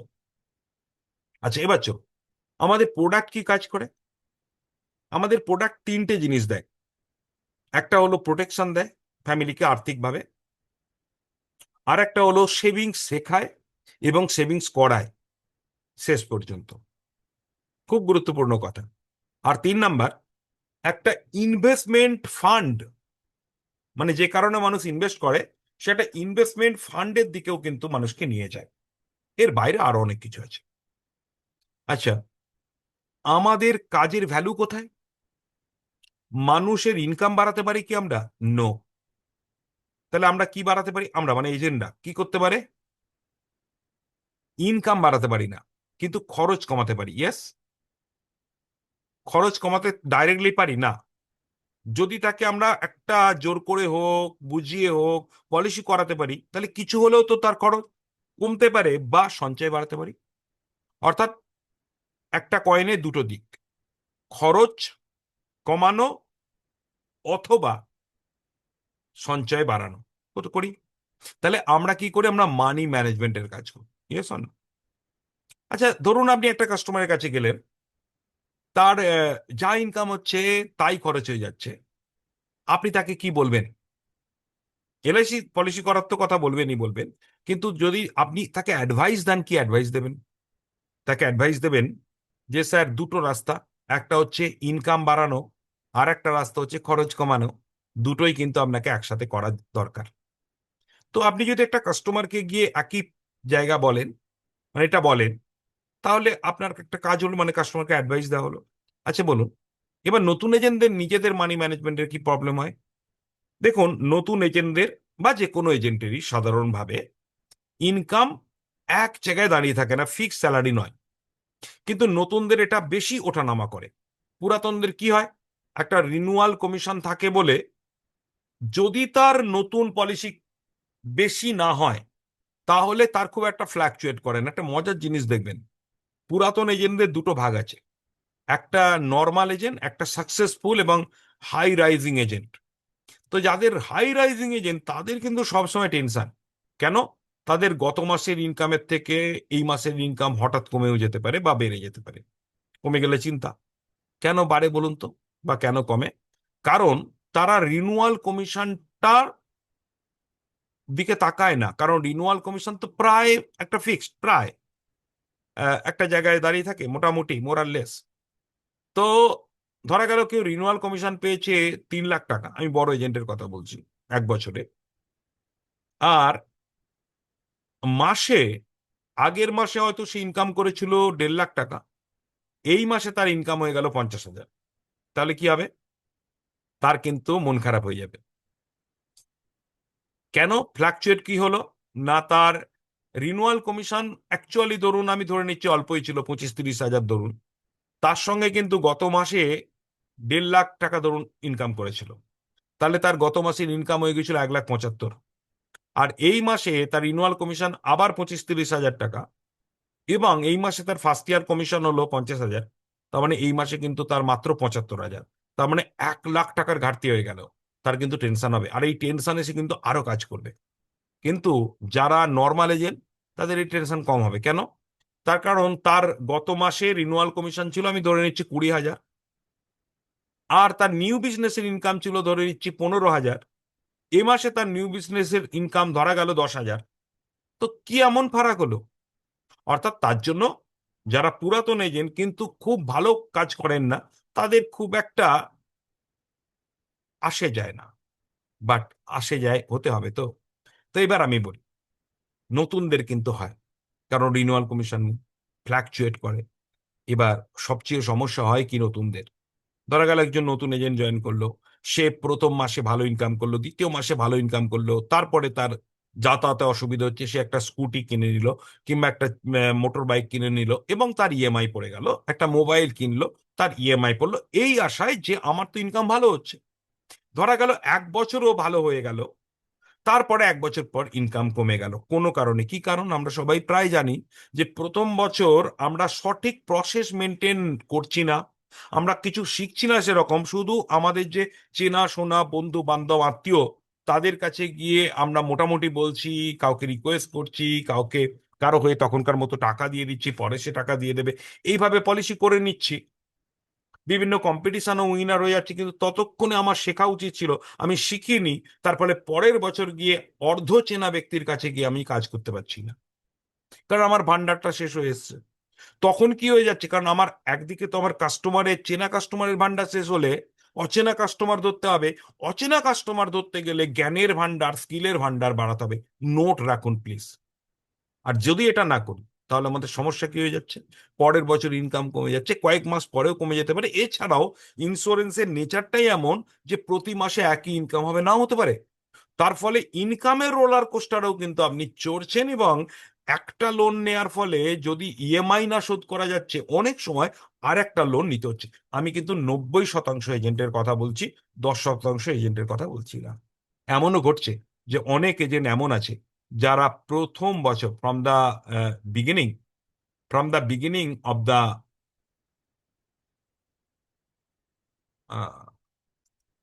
এজেন্সি, তারা কিন্তু ভালো ইনকাম করছে এবং এমডিআরটি করছে। তো দেখুন, আপনাদের একটা জিনিস দেখাই, এই জায়গায় ফাইন্যান্স ম্যানেজমেন্টের জায়গায় এখনো পর্যন্ত আপনাদের ট্রেনিং কেমন লাগছে একটু কাইন্ডলি লিখে পাঠাবেন। আই নো, যদি একদিনে এই ক্লাসটা কমপ্লিট না করতে পারি, আমি দেখছি আর একদিন এর একটা সেকেন্ড পার্ট করার চেষ্টা আছে, but I do not no whether I will be available or not.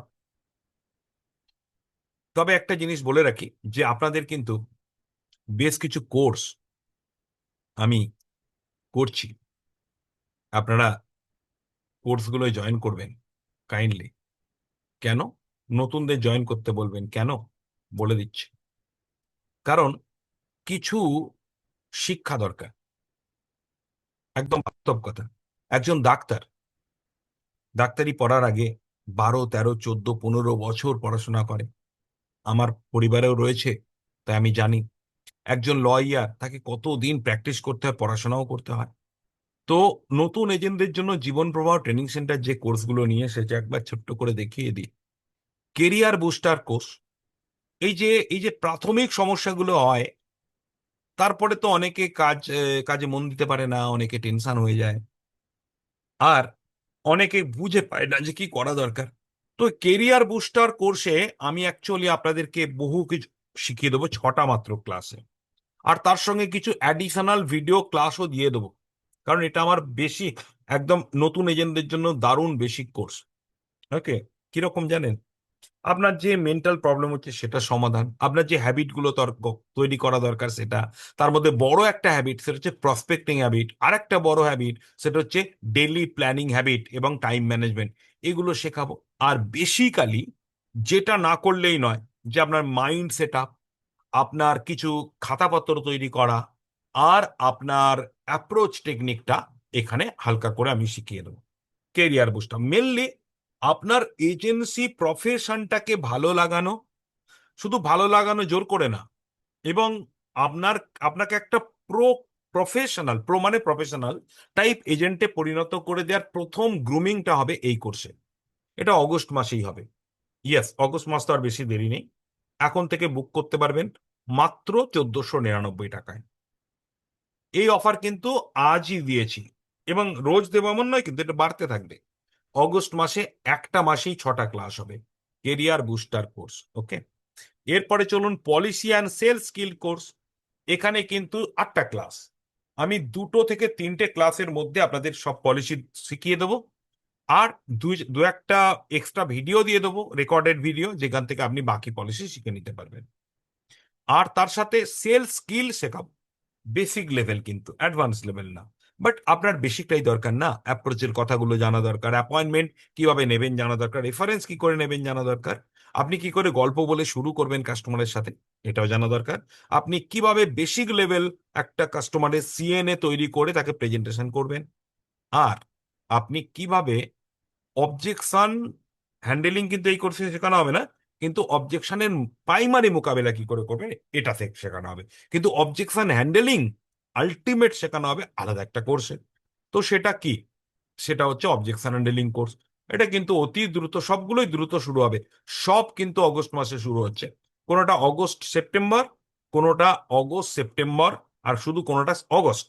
যেমন কেরিয়ার বুস্ট আপটা শুধু অগস্টে কমপ্লিট হয়ে যাবে, আর পলিসি সেলটা অগস্টেই শুরু হচ্ছে, সেপ্টেম্বরে পুজোর অনেকটা আগে কমপ্লিট হয়ে যাবে।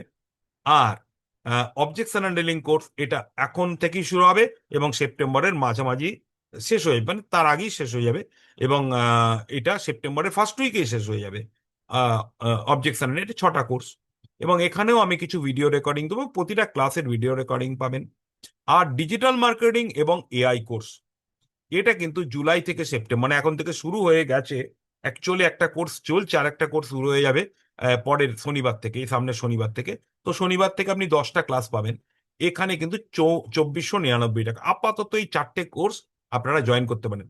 এর বাইরে কিন্তু বেশ কিছু ভিডিও কোর্স আপনি জয়েন করতে পারবেন।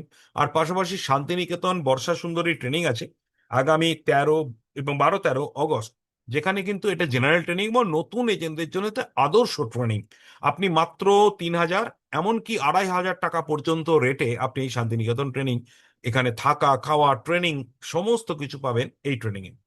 আর তার সঙ্গে বেশ কিছু ভিডিও কোর্স পেতে পারেন। ভিডিও কোর্সের মধ্যে আছে ফাউন্ডেশন কোর্স, বাংলা ইংরাজি হিন্দি সবই আছে এগুলো। আর ভিডিও কোর্স আছে fearless selling and elite client engagement, বড় বড় কাস্টমারকে কি করে আপনি মিট করবেন। এছাড়া financial blue print, growth blue print, এটার জন্য একটা কোর্স আছে।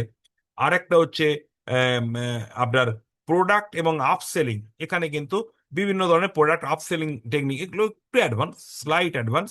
এছাড়া আমরা এখানে ট্রাস্ট তৈরি, রিটেনশন তৈরি, রেফারেল তৈরি এবং মার্কেটিং এর ওপর, এগুলো কিন্তু ভিডিও কোর্স। এছাড়া নিজের লাইফকে এবং লিগাসিকে ব্যালেন্স করার কোর্স আছে, ওয়ার্ক লাইফ ইন্টিগ্রেশন। এছাড়া আপনাদের জন্য আর কিছু অ্যাডিশনাল অনলাইন কোর্স আমরা লাইভ কোর্স চালু করব। ওকে। এগুলো তো আপনারা দেখলেন। মাঝখানে একটা জিনিস খালি দেখে নিন, যেটা প্রত্যেককে বলবো মাস্ট অবশ্যই করুন, কেরিয়ার বুস্ট আপটা নিজেরা করুন, মানে আপনারা জয়েন করুন, খুব ভালো হয়, খুব ভালো দরকার ওটা। বাট অবজেকশন হ্যান্ডলিং একদম মাস্ট, প্রত্যেককে বলবো জয়েন করুন। আচ্ছা, যদি প্রতিটা কোর্স একসাথে 4টে কোর্স করেন, করা যেতে পারে, ইয়েস করা যেতে পারে। একসাথে 2টো কোর্স করা যেতে পারে। একসাথে 2টো কোর্স করলে যা লেখা ছিল তার উপর 5% ডিসকাউন্ট পাবেন আরো। একসাথে 4টে কোর্স করলে, একসাথে 3টে কোর্স করলে আপনি পাবেন 10% ডিসকাউন্ট। আর একসাথে 4টে কোর্স করলে আপনি পাবেন 15% ডিসকাউন্ট। কতগুলো ক্লাস হবে দেখুন, একটু আগে দেখলাম যে ছটা ছটা, আটটা আটটা, তার মানে 6 6 12 আর 8 8 16, মোটামুটি 28খানা ক্লাস। 28খানা ক্লাস আপনি 2 মাসের মধ্যে কমপ্লিট করে নেবেন। একটু সপ্তাহে 2 3টে করে ক্লাস, 2টো করে ক্লাস করে, 1 সপ্তাহে 3টেও পড়ে যেতে পারে। বাট 28টা মানে 60 দিনে 28টা ধরে নিন, 2টো করেই ক্লাস পড়বে। সো সপ্তাহে 2টো করে ক্লাস করা যায়। যদি আপনি সবটা জয়েন করেন, কত টাকা পড়তে পারে সেটা তো আপনারা হিসেব করে নিতে পারবেন। মোরাললেস ওই 8,500 টাকার মতো আসছে। ডিসকাউন্ট যদি 15% পেয়ে যান, তাহলে মোরাললেস 5,000 সামথিং আসছে। যদি গ্রুপে আসেন, অর্থাৎ যারা টিম লিডার একসাথে 5 জন 10 জনকে এই কোর্স করাবেন, আমার সাথে কথা বলুন, আরো কিছু অ্যাডিশনাল ডিসকাউন্ট দেওয়া যায় কিনা। দেখুন, 6 দিনের অনলাইন কোর্স এলআইসি আপত্তি মোকাবিলা, এইটা 6টা ক্লাস হবে, 30 দিন সময়ই করব আমি চিন্তা ভাবনা করেছি। এটা আমাদের ওয়েবসাইটে গিয়ে ডাউনলোড করে নেবেন, যে 20খানা অবজেকশন হ্যান্ডেলিং করব। আমি এই মুহূর্তে ব্যস্ত, আমার এলআইসিতে আগ্রহ নেই, ভালো বিমা, বিমা ভালো জিনিস, কিন্তু এখন আমার হাতে টাকা নেই, এখন কিনবো না, আমি তোমাকে পরে জানিয়ে দেবো, ডেকে নেব। আমার ইতিমধ্যে একজন এজেন্ট আছে, কিংবা আমি মিউচুয়াল ফান্ড শেয়ার মার্কেটে অনেক বেশি রিটার্ন পাবো, সুকন্যা সমৃদ্ধি, পিপিএফ, এমআইএস, কিংবা আমি যদি জমি কিনে রাখি 5 6 বছরে ডবল হয়ে যাবে। টাকা যদি আমি নিজের বিজনেসে খাটাই, তাহলে এলআইসির থেকে অনেক অনেক বেশি প্রফিট পাবো।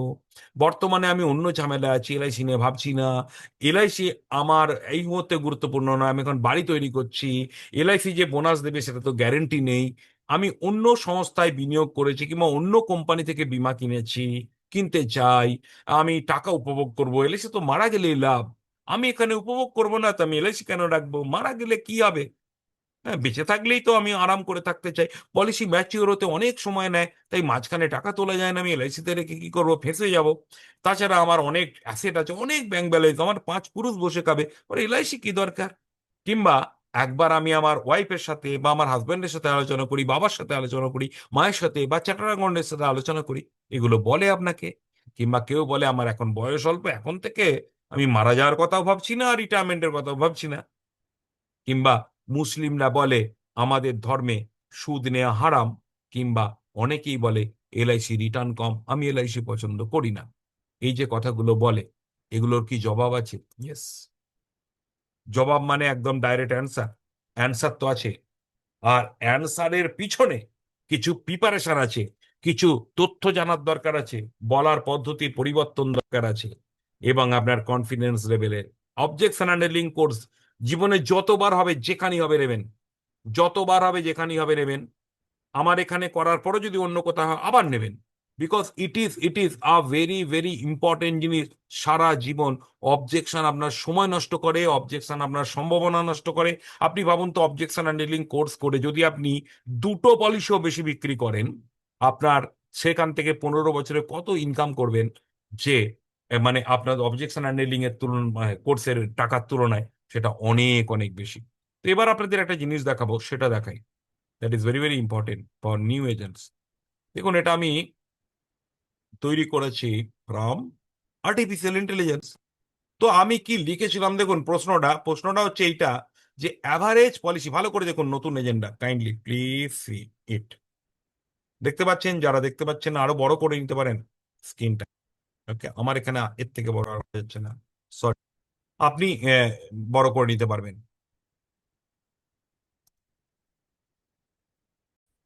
দেখুন, আমাদের সমস্যা কোথায় হয় জানেন? যখন আমরা কোনো কোর্সের কথা বলি, তখন কিন্তু অনেকে ট্রেনিং থেকে বেরিয়ে চলে যায়। আপনি যখন এলআইসির কথা বলেন, তখন আপনার কাছ থেকে বেরিয়ে চলে যায়। তার কারণ হচ্ছে যে তারা ভাবে যে এলআইসি করাটা আপনার লাভ, এজেন্টের লাভ, তার লাভ নেই কিচ্ছু। ঠিক একই জিনিস আমাদের এই ট্রেনিং এও সমস্যা হয় কি, আমরা যখনই কোনো কোর্সের কথা বলি, যদি আপনি কোর্স না করেন তাহলে আমি আপনাকে হেল্প করবো কি করে? আর যদি আপনি কোর্স না করেন আপনি নিজেকে হেল্প করবেন কি করে, এটা তো ভাবা দরকার। ওকে, নো প্রবলেম। তো চলুন শুনে নিন। আমি ধরে নিয়েছি আপনি অ্যাভারেজ প্রিমিয়াম পার পলিসি 24,000 বিক্রি করবেন, কারণ এলআইসি চায় প্রতিটা এজেন্ট 50,000 টাকা প্রিমিয়াম নিয়ে আসুক বছরে, রেগুলার প্রিমিয়াম। তো আমি তো হাফ ধরেছি 24,000। আপনার ফার্স্ট ইয়ার কমিশন রেট কিন্তু আমি 25% ধরেছি, বেশি ধরিনি। সেকেন্ড থার্ড ইয়ারে আমি 7.5 এবং ফোর্থ ইয়ারে আমি 5% ধরেছি। আমি কিন্তু বাড়াইনি আর কমাইও নি। ওকে, অ্যাভারেজ পলিসি টার্ম 18 বছর ধরেছি। কেন? 16 বছর 15 বছর তো আমরা এমনি বিক্রি করি, কোনো কোনো পলিসি তো আমরা 25 বছর বিক্রি করি, তো অ্যাভারেজ 18 বছর। এবং পলিসি সেল 1 বছরে ফার্স্ট ইয়ার আপনি 100 পলিসি সেল করছেন, এরপরে প্রতি বছর আপনি 20% করে বৃদ্ধি করবেন বিক্রি। করা যায় কিনা? আমরা যদি ওজন বৃদ্ধি করতে পারি খেয়ে দেয়ে, আমরা 1 বছরে যদি 100 বিক্রি করি, পরের বছর তো আমরা অবশ্যই 20% বেশি বিক্রি করতে পারি। Yes or no? তাই কিনা?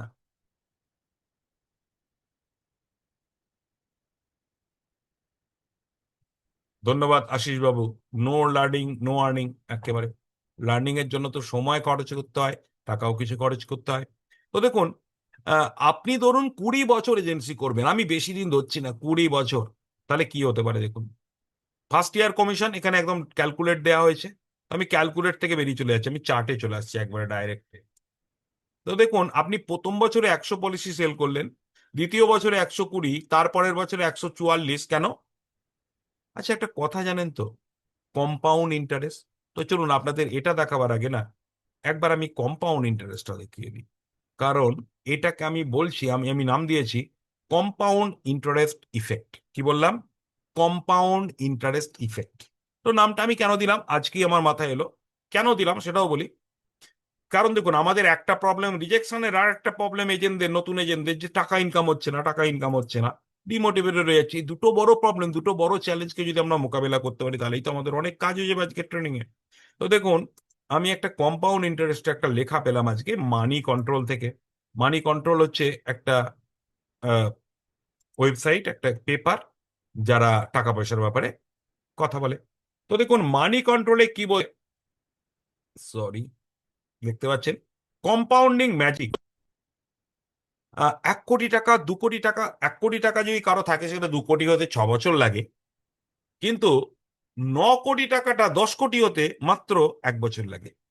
মানে ওই 1 কোটি বাড়ছে কেন? এটা কম্পাউন্ডিং ইফেক্ট বলে। কি বললাম? Compounding effect. তো চলুন আমি এই কম্পাউন্ডিং ইফেক্টে আরেকটা জিনিস দেখাই আপনাদেরকে। এইটা দেখুন, বলছে 1 কোটি টাকাটা 2 কোটি হতে 12% অ্যানুয়াল যদি গ্রোথ রেট ধরি আমরা 12% রেটে, তাহলে 6 বছর লাগবে। কিন্তু যখন আমরা 2 কোটি টাকা যাচ্ছি তখন কিন্তু 3.5 বছর লাগছে। আর যখন আমরা, দেখুন এখানে দেখতে পাচ্ছেন কিরম ভাবে বাড়ছে।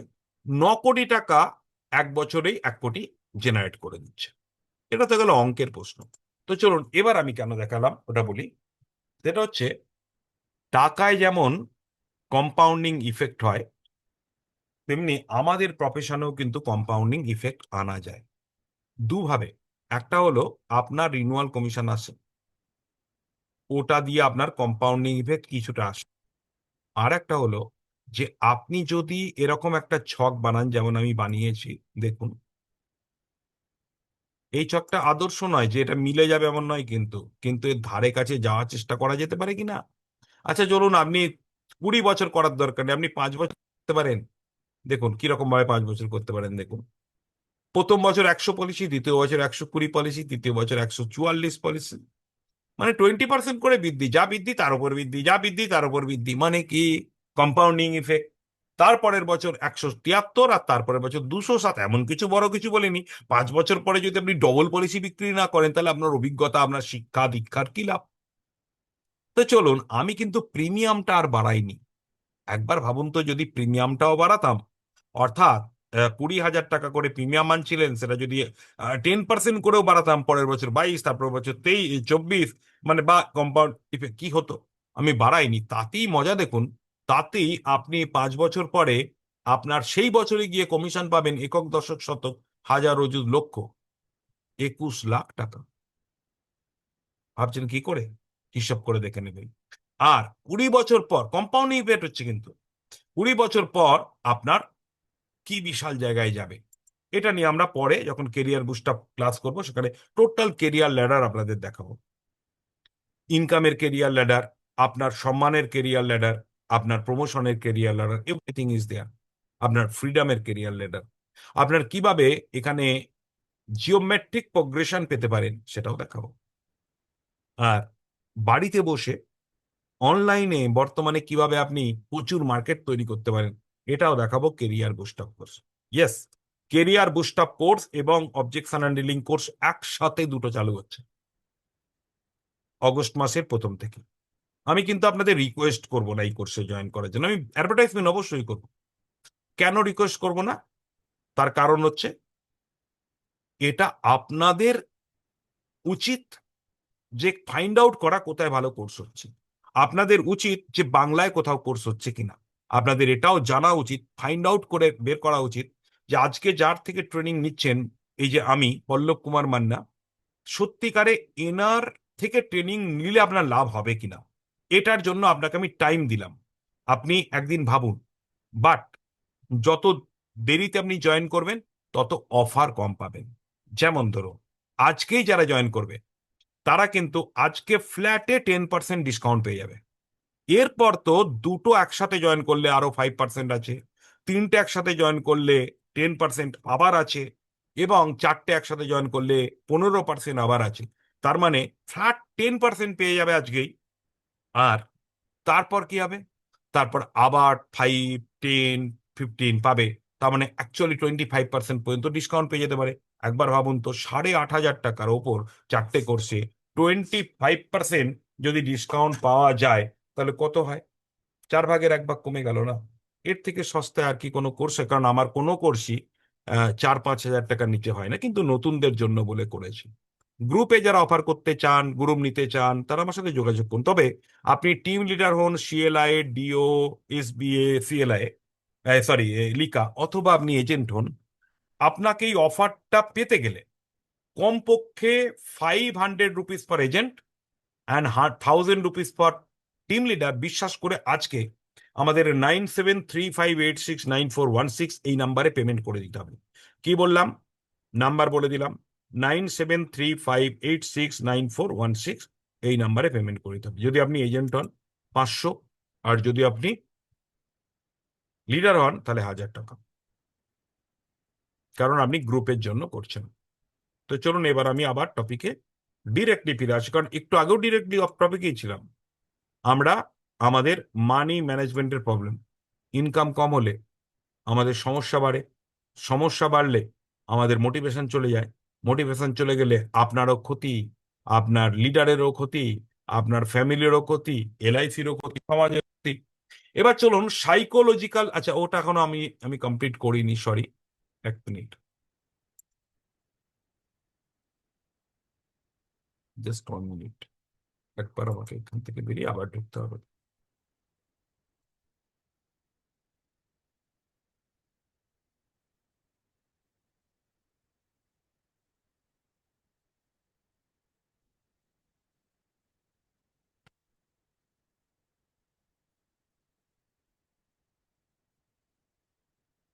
এবার দেখতে পাচ্ছেন কি? দেখতে পাচ্ছেন? এই যে মানি ম্যানেজমেন্টটা কার জানেন? আপনার। আপনি তো কাস্টমারের মানি ম্যানেজমেন্ট করবেন, কিন্তু আপনি নতুন এজেন্ট, আপনি আপনার ফাইন্যান্সকে ম্যানেজমেন্ট করতে পারছেন না। তাহলে প্রথম কাজ কি করতে হবে? একটা বাজেটিং করতে হবে। কিন্তু যা ইচ্ছা কিনে নেওয়া চলবে না। বাজেট কাকে বলে জানেন? গুরুত্বপূর্ণ জিনিসগুলোকে প্রায়োরিটি দেয়া, কম গুরুত্বপূর্ণগুলোকে কম প্রায়োরিটি দেয়া। আমাদের সমস্যা কোথায় হয়?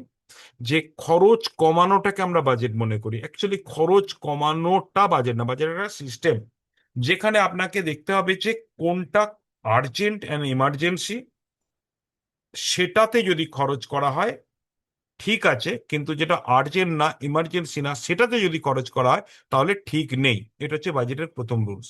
দ্বিতীয় রুলস, যে আপনি যার ওপর খরচ করছেন সেটা কতটা টেকসই, এবং তার থেকেও বড় কথা, সেটা আপনাকে কোনো প্রফিট দিতে পারে কিনা, অথবা আপনার কোনো প্রবলেমকে সলভ করতে সত্যি পারে কিনা। আইদার প্রফিট দেবে অথবা আপনার প্রবলেমকে সলভ করবে। এই দুটো গুণ যদি থাকে তাহলে জানবেন সেটাতে অবশ্যই আপনি খরচ করুন। কিন্তু যদি এমন হয় যে প্রফিট দেবে না অথবা কোনো প্রবলেমকেও সলভ করবে না সেইভাবে, বা যেটুকু প্রবলেমকে সলভ করবে সেই প্রবলেমের তুলনায় খরচটা অনেক বেশি, তাহলে কিন্তু জানতে হবে আপনার বাজেটে ভুল হচ্ছে। এবার বাজেট মানে শুধু এই নয় যে কোন খাতে কত খরচ হচ্ছে সেটাকে কন্ট্রোল করা। বাজেট মানে এই প্রথমে ইম্পালসটাকে কন্ট্রোল করা, প্রথমে নীতিটাকে ঠিক করা, তবেই কিন্তু একজন ব্যক্তির বাজেট কন্ট্রোল করা উচিত। না হলে আপনি লিখবেন খাতায় যে অমুকটা অমুকটা আমি কমাবো, তমুকটা কমাবো, ওইটা এই খাতে এর বেশি খরচ করব না, কিন্তু ওটা মেনটেনই করতে পারবেন না। কেন পারবেন না? কারণ আপনার বাজেট প্রিন্সিপাল বা বাজেটের নীতিটা ঠিক নেই, বা ঠিক থাকলেও মানেন না। আর আপনি এটাও জানেন না কোনটা কার্যকরী কোনটা কার্যকরী না। তাই বাজেট একটা প্রফেশনালের মতো বাজেট করুন, তাহলেই কিন্তু আপনার যেটুকু ইনকাম আছে সেই ইনকামটাই আপনাকে কিন্তু মেন্টাল পিস দেবে, মেন্টাল ডিস্টারবেন্স দেবে না। তাই এখানে হ্যাবিটের মধ্যে কি চেঞ্জ করতে হবে? হ্যাবিট হচ্ছে ইম্পালসিভ স্পেন্ডিং। ইম্পালসিভ মানে আমার এখনই মনে হলো সঙ্গে সঙ্গে খরচ করে দেয়া, এটাকে বলে ইম্পালসিভ স্পেন্ডিং। এটার ক্ষেত্রে একটা ছোট্ট অভ্যাস খালি, যে যখনই মনে হবে কিনতে তখন না কেনা। ভাবার ভাব যদি বলে আমি যখন মনে করছি কিনবো তখন আমি যদি ভেবে নিয়ে কিনি, তখন যদি ভেবে নিয়েও কিনতে চান তখন ইম্পালসটা এত বড় হয়ে যায় যে ভাবনাটা সবসময় আপনাকে জাস্টিফাই করাবে আমার কেনা কেন উচিত, কেন উচিত নয় এই দিকে আপনাকে নিয়েই যাবে না। তার জন্য নিয়ম হচ্ছে যেটা আপনি কিনতে চান, ইমার্জেন্সি অ্যান্ড আর্জেন্ট জিনিস ছাড়া যেটা আপনি কিনতে চান সেটাকে আপনি তখন পোস্টপন করুন। তাহলেই আপনার ইম্পালসিভ স্পেন্ডিং অ্যাভয়েড করা যায়। এটাই কিন্তু একটা হ্যাবিট আপনাকে চেঞ্জ করতে হবে। এরপরে আপনি আর কি চেঞ্জ, তাহলে হ্যাবিটটা চেঞ্জ করলেন। লার্নিং কি করলেন? লার্নিং হচ্ছে ইরেগুলার ইনকাম বাজেট কি করে করতে হয়, আর তার সাথে হচ্ছে ইনকাম বাজেট। অর্থাৎ একদিকে ইরেগুলার ইনকাম হলে কি করে বাজেট করবেন এটা শিখুন, আর ইনকামের বাজেট করতে শিখুন। ইনকামের বাজেট কাকে বলে জানেন? আমাদের ফ্যামিলিতে দু রকম বাজেট হয়, প্রত্যেকের ফ্যামিলিতে। একটা হচ্ছে ইনকাম বাজেট, একটা হচ্ছে খরচ বাজেট। আমরা খরচটা কি বাজেট মনে করি, ইনকামটাকে বাজেটই মনে করি না। কিন্তু ইনকামেরও তো একটা বাজেট থাকা দরকার, যে এই মাসে আমার কত ইনকাম হওয়া উচিত, এই সপ্তাহে কত ইনকাম হওয়া উচিত, এটাকে বলে ইনকাম বাজেট। তাহলে ইনকাম বাজেট আপনি যদি করেন তাহলে কিন্তু আপনার চলে যাবে। এছাড়া হচ্ছে 50-30-20 রুলস। অর্থাৎ এখন থেকে যা কিছু ইনকাম করবেন তার 50% সঞ্চয় করুন, 30% পারা কিন্তু কঠিন, তবে অভ্যাস করুন। 30% আপনি খরচের মধ্যে খরচ করুন, আর 20% আপনি ইনভেস্টমেন্ট করুন বিভিন্ন খাতে, আমোদ প্রমোদও করুন, আর বিভিন্ন আপনার মানে কি বলে আপনার শিক্ষা দীক্ষার জন্য করুন। এবার চলে আসুন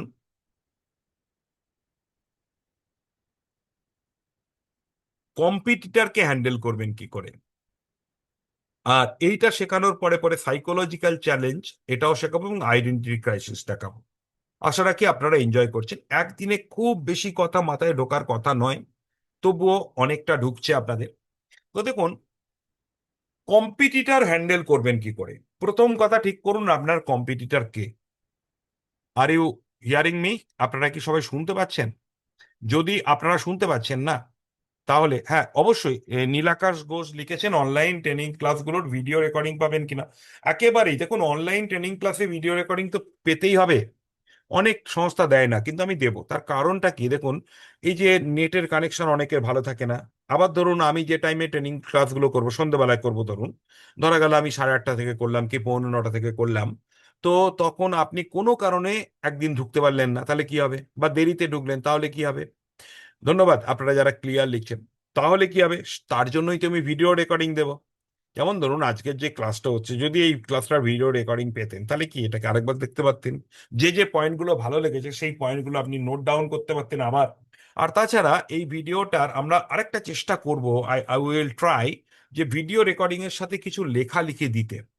এবং তার জন্য আমরা সম্ভবত প্রতিটা গ্রুপে প্রতিটা কোর্সেই একটা বা দুটো করে আমরা ই বুক দেবো ফ্রি অফ কস্ট। আর চেষ্টা করব আমরা কিছু অডিও দিতে। অডিও মিনস, অনেক সময় না ট্রেনিং ক্লাসটা নিয়েছেন, ধরা গেলো আজকে এই যে 1.5 ঘন্টা ক্লাস নিচ্ছেন, এটা যদি আপনি 10 মিনিট একটা জিস্ট পেয়ে যান অডিওর দ্বারা, তাহলে কেমন হয়? আমরা ওটা চেষ্টা করব। So don't worry. এবং যারা সত্যিকারের দুটো কোর্স বা তিনটে কোর্স বা চারটে কোর্স করবে, একটা যারা করবে তাদের জন্য না, যারা দুটো তিনটে বা চারটে মিনিমাম দুটো কোর্স যারা একসাথে নিচ্ছে, তাদেরকে আমি আর একটা প্রফেশনাল বেনিফিট দেবো। সেটা কি? সেটা হচ্ছে তাদেরকে এই ভিডিও রেকর্ডিংটা আমি একেবারে লাইব্রেরি সিস্টেমে দেবো। আচ্ছা, লাইব্রেরি সিস্টেম কি জিনিস এটা আপনাদের জানার জন্য একবার আমি একটা জিনিস দেখিয়ে দিই, দাঁড়ান, তারপর আমি এই প্রবলেমটাতে আসছি। Kindly please wait for me. এবং এই লাইব্রেরি সিস্টেমটা আমি এমডিআরটি কোর্স যারা করছেন তাদেরও আমি কালকে থেকে চালু করে দেবো। এবং ছিল আগে, কিন্তু ওটা খুলতে পারছিলেন না ওনারা। কিন্তু কালকে থেকে আমি যখন দেবো তখন আরো সহজ হয়ে যাবে লাইব্রেরি সিস্টেমটা। তো একটা মিনিট ওয়েট করুন, তাহলে আমি দেখাতে পারবো আশা করি। Please wait for a minute.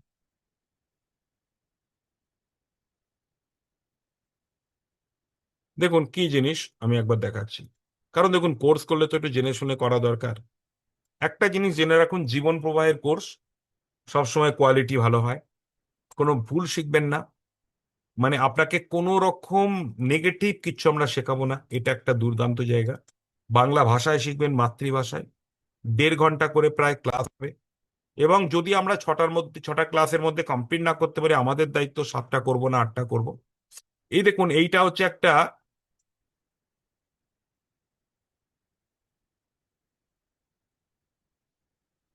এরকম প্রোটেক্টেড, আপনাকে পাসওয়ার্ড প্রোটেক্টেড একটা পেজ দেয়া থাকবে, যেটা আপনি পাসওয়ার্ড দিয়ে খুলতে হবে আপনাকে। এটা যেমন আমি পাসওয়ার্ড দিলাম, খুললাম, আপনাকে পাসওয়ার্ড দেবো। এটা প্রো, এটা কিন্তু আলাদা পয়সা লাগার উচিত। এটা আমি দেখাচ্ছি এমডিআরটি প্রো কোর্সের ভিডিও। দেখুন এখানে আপনি, জাস্ট 1 মিনিট,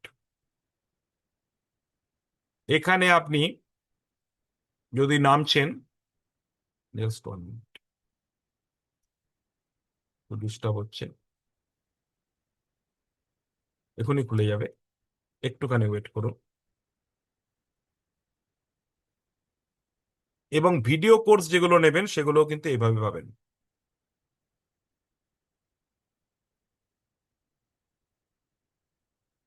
এই যে কালোগুলো, এগুলো কালো হচ্ছে, নেটওয়ার্কটা এখন আমার একসাথে অনেকগুলো চলছে বলে একটু ডিস্টার্ব হচ্ছে, বাট এই কালোগুলো সব একটা ভিডিও, আমি দেখাচ্ছি, এক্ষুনি চলে আসবে।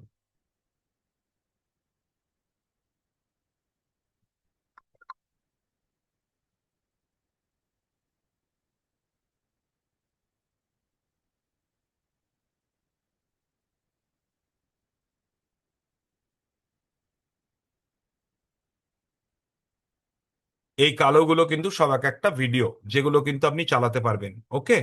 অর্থাৎ পরপর পরপর, আমি আর দেখাচ্ছি না এটা, পরপর পরপর একদম ভিডিও সাজানো থাকবে, ডেট ওয়াইজ এবং এভরিথিং। তো চলুন এবার আবার ওখানে চলে যাই। আমাদের ম্যাক্সিমাম চ্যালেঞ্জ শেষ হয়ে এসছে, আর দুটো চ্যালেঞ্জ আছে। এই দুটো চ্যালেঞ্জকে পূরণ করব এবং তারপরে আমি আপনাদের পাওয়ার পয়েন্টে দেখিয়ে দেবো। এবং যারা লিডার আছেন তারা যদি আমার থেকে রাইট আপ এবং পাওয়ার পয়েন্ট চান, আমাকে আলাদা করে লিখবেন, আমি রাইট আপ এবং পাওয়ার পয়েন্ট দিয়ে দেবো। আমার এর ওপর কিন্তু অনেক রাইট আপও তৈরি করেছে। তো চলুন 1 minute.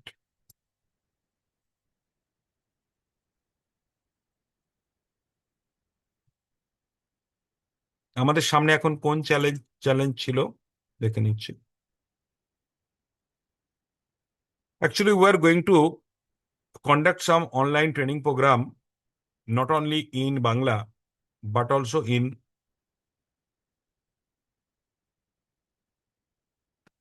Hindi and English. And now we have completed so many training classes in Hindi and English. हम लोग हिंदी और इंग्लिश में भी ट्रेनिंग शुरुआत करने जा रहे हैं। लेकिन वो मेरा आप लोगों को, जो लोग आप लोगों में बंगाली स्पीकिंग है, उनको कहूंगा कि आप please do not go for the Hindi or English because it is your mother tongue. But if you love the language of English and Hindi, then you can go for that. अब लोग वहां पर भी जा सकते हैं, लेकिन हिंदी का एक ही क्लास शुरू होगा, एक ही कोर्स, वो ऑब्जेक्शन हैंडलिंग का होगा।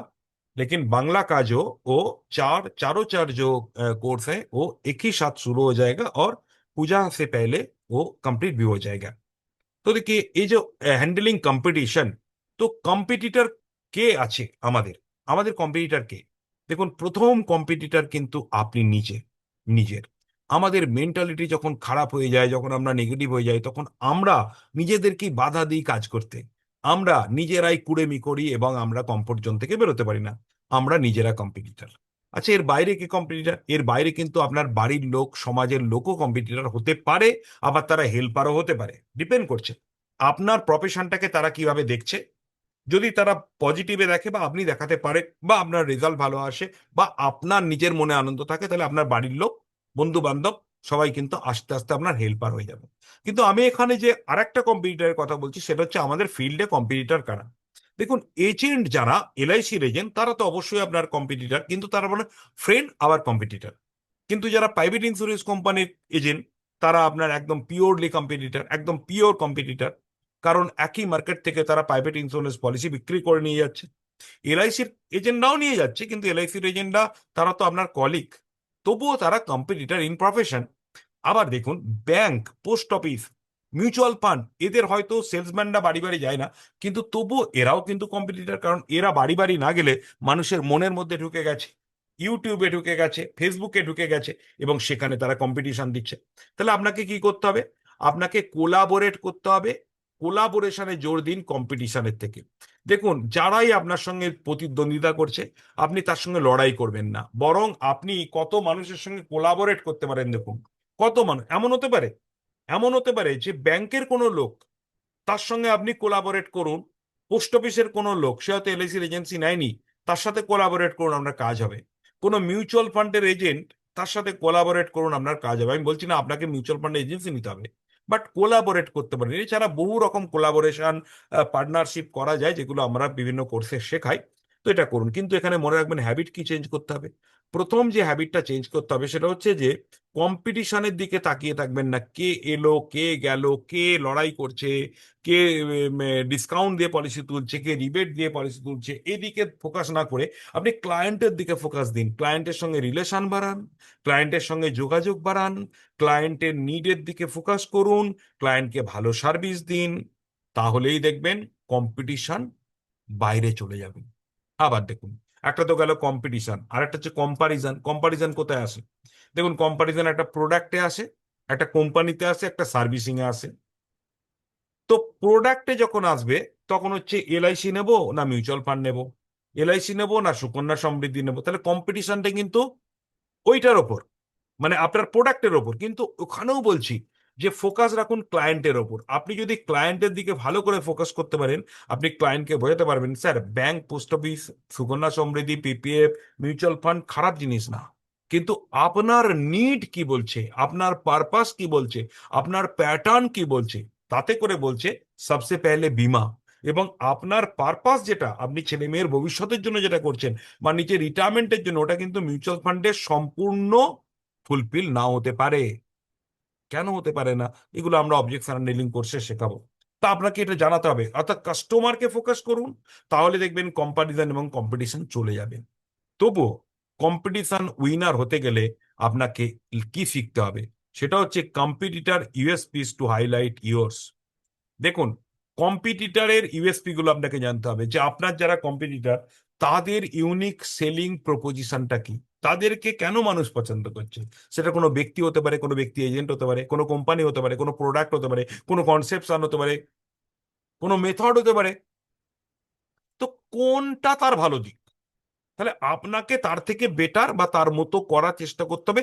এই জায়গাটা অনুসরণও করতে হতে পারে, ইভেন কপিও করতে হতে পারে।